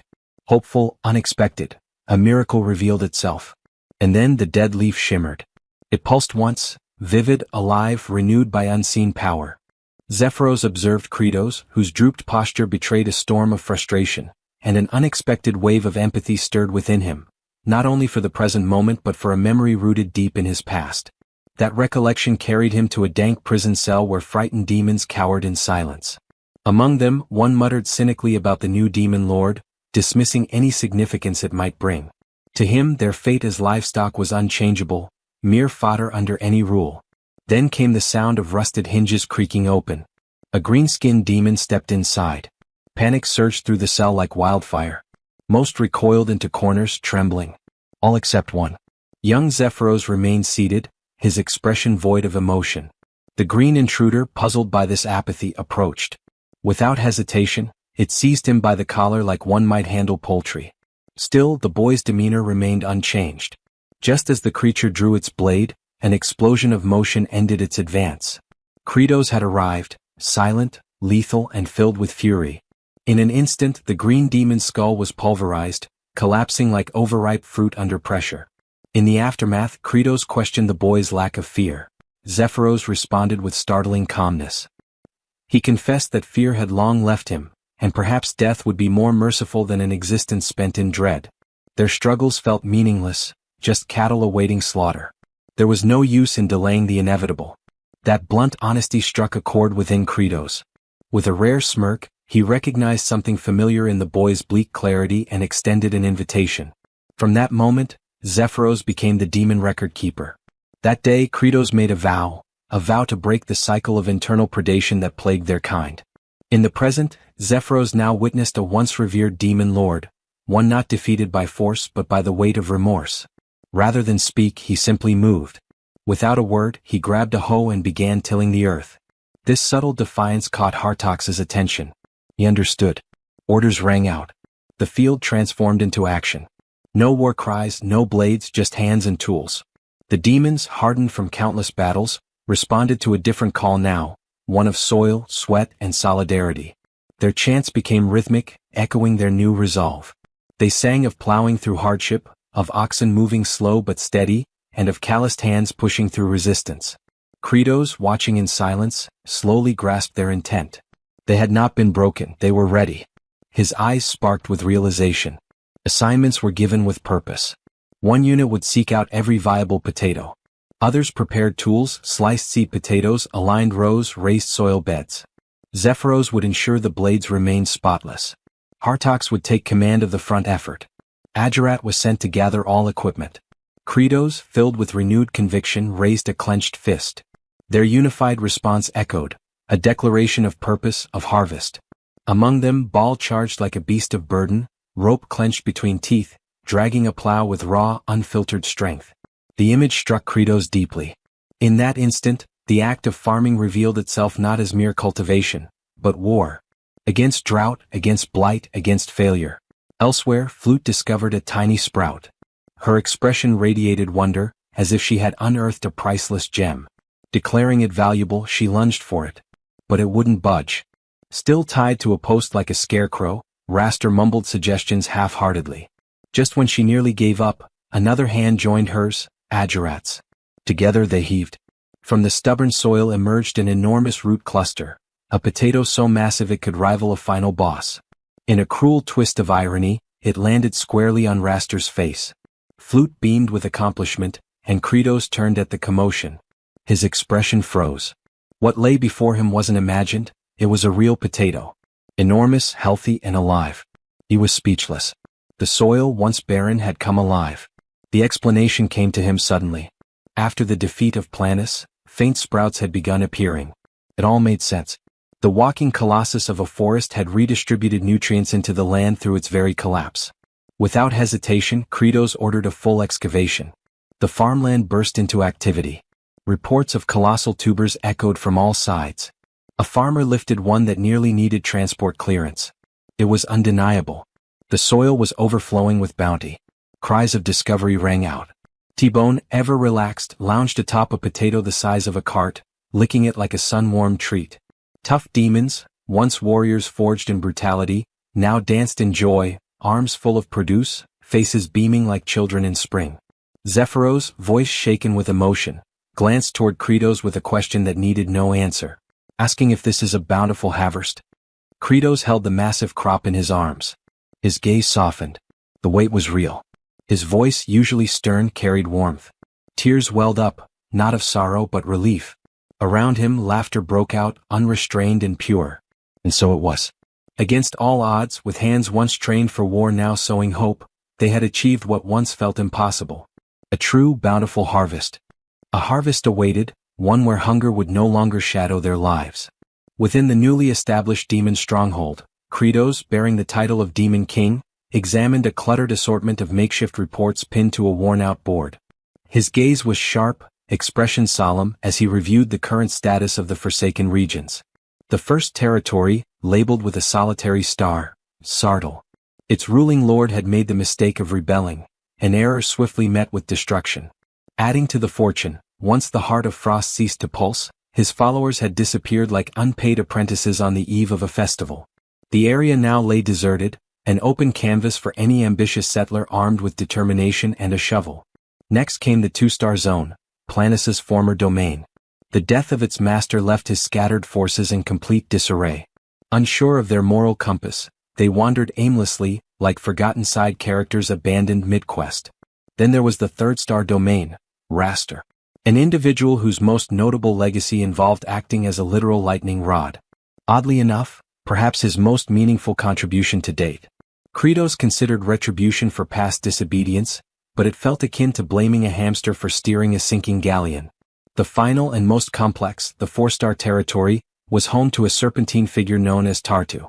In the original game framework, Tartu had proven trustworthy, which, within demonic standards, implied he was unlikely to commit betrayal that particular day. Kratos weighed the idea of mobilizing reinforcements from regions 2 and 4. These areas remained relatively stable and responsive. However, expanding forces meant escalating logistical demands, additional supplies, more mouths, and the ever-growing challenge of managing resources, particularly meals. Until the next yield, caution was necessary. Zephyros, known also as Ender Zephyros and now a demon monarch in his own right, provided an update. Mass stew production had commenced under prior instructions. Kratos acknowledged the report with a rare glint of satisfaction and ordered that the food vouchers be organized accordingly. At that moment, a subordinate rushed into the chamber, announcing that standby communications had been dispatched to each territory. This piqued Kratos' attention. Were they complying? A brief hesitation followed. The four-star district, it appeared, was not responding. Tension flickered in Kratos' expression. Why the disobedience? The messenger, wide-eyed and clearly bewildered, offered no reason. No explanation had been given. With evident restraint unraveling, Kratos leaned forward. The messenger hadn't even asked? And worse, ask whom exactly? The situation frayed further. Kratos, now stretching his wings with irritation like a worn warrior returning reluctantly to the battlefield, struggled to comprehend how basic inquiries had gone unmade. His thoughts spiraled. This was equivalent to dealing with bureaucratic buffoonery, where forms were submitted in crayon and logic abandoned ship. Zephyros, ever the harsh observer and unsparing commentator, noted how Kratos, despite his current air of benevolence, remained wholly and unmistakably a demon king. A visage so hideous that even time itself would struggle to produce anything more grotesque. Kratos, though calm on the surface, recoiled inwardly at the idea that something even worse could one day emerge. Attempting to bring order back into the conversation, Zephyros inquired about the servants. Had they offered any insights? Where was the Fourth Lord? The truth landed like a bolt of divine punishment. The Fourth Lord had crossed into human territory, amassing bodies for agricultural use. Outwardly, Kratos maintained his composure. Internally, however, he was erupting with alarm. That specific scenario, etched into the game's history, was the trigger. A moment not of balance or challenge but of utter devastation. The ancient paladin, a harbinger of annihilation, would be awakened not by intention, but by invasion. As long as no borders were crossed, the paladin would remain dormant. But with that blunder, the future became a parade of corpses. Fallen generals, himself shattered and impaled, entire regions crumbling beneath divine wrath. His pulse thundered with urgency. Zephyros, noticing his movement, called out, "Where was he going?" The answer was self-evident. Kratos had already launched forward like an arrow loosed from a desperate bow. Assistance? Unnecessary. Solo was swifter. As he dashed across the lands, his mind raced. The fall of Planis had elevated the mana seed to level 4. Attributes had shifted, agility now at an explosive 160%, while other stats such as stamina, mental resilience, strength, and arcane potency remained at modest 10s. He screamed inwardly, embracing every exploit he knew, shortcut pathways, unintended movement techniques, even bending terrain boundaries if needed. A mental map formed with precise markers, demon-controlled wastelands bordering the Tower of Life, the sacred grave of the Elder Paladin. His destination clear. His panic justified. His mission urgent. He ran, not to conquer but to prevent annihilation.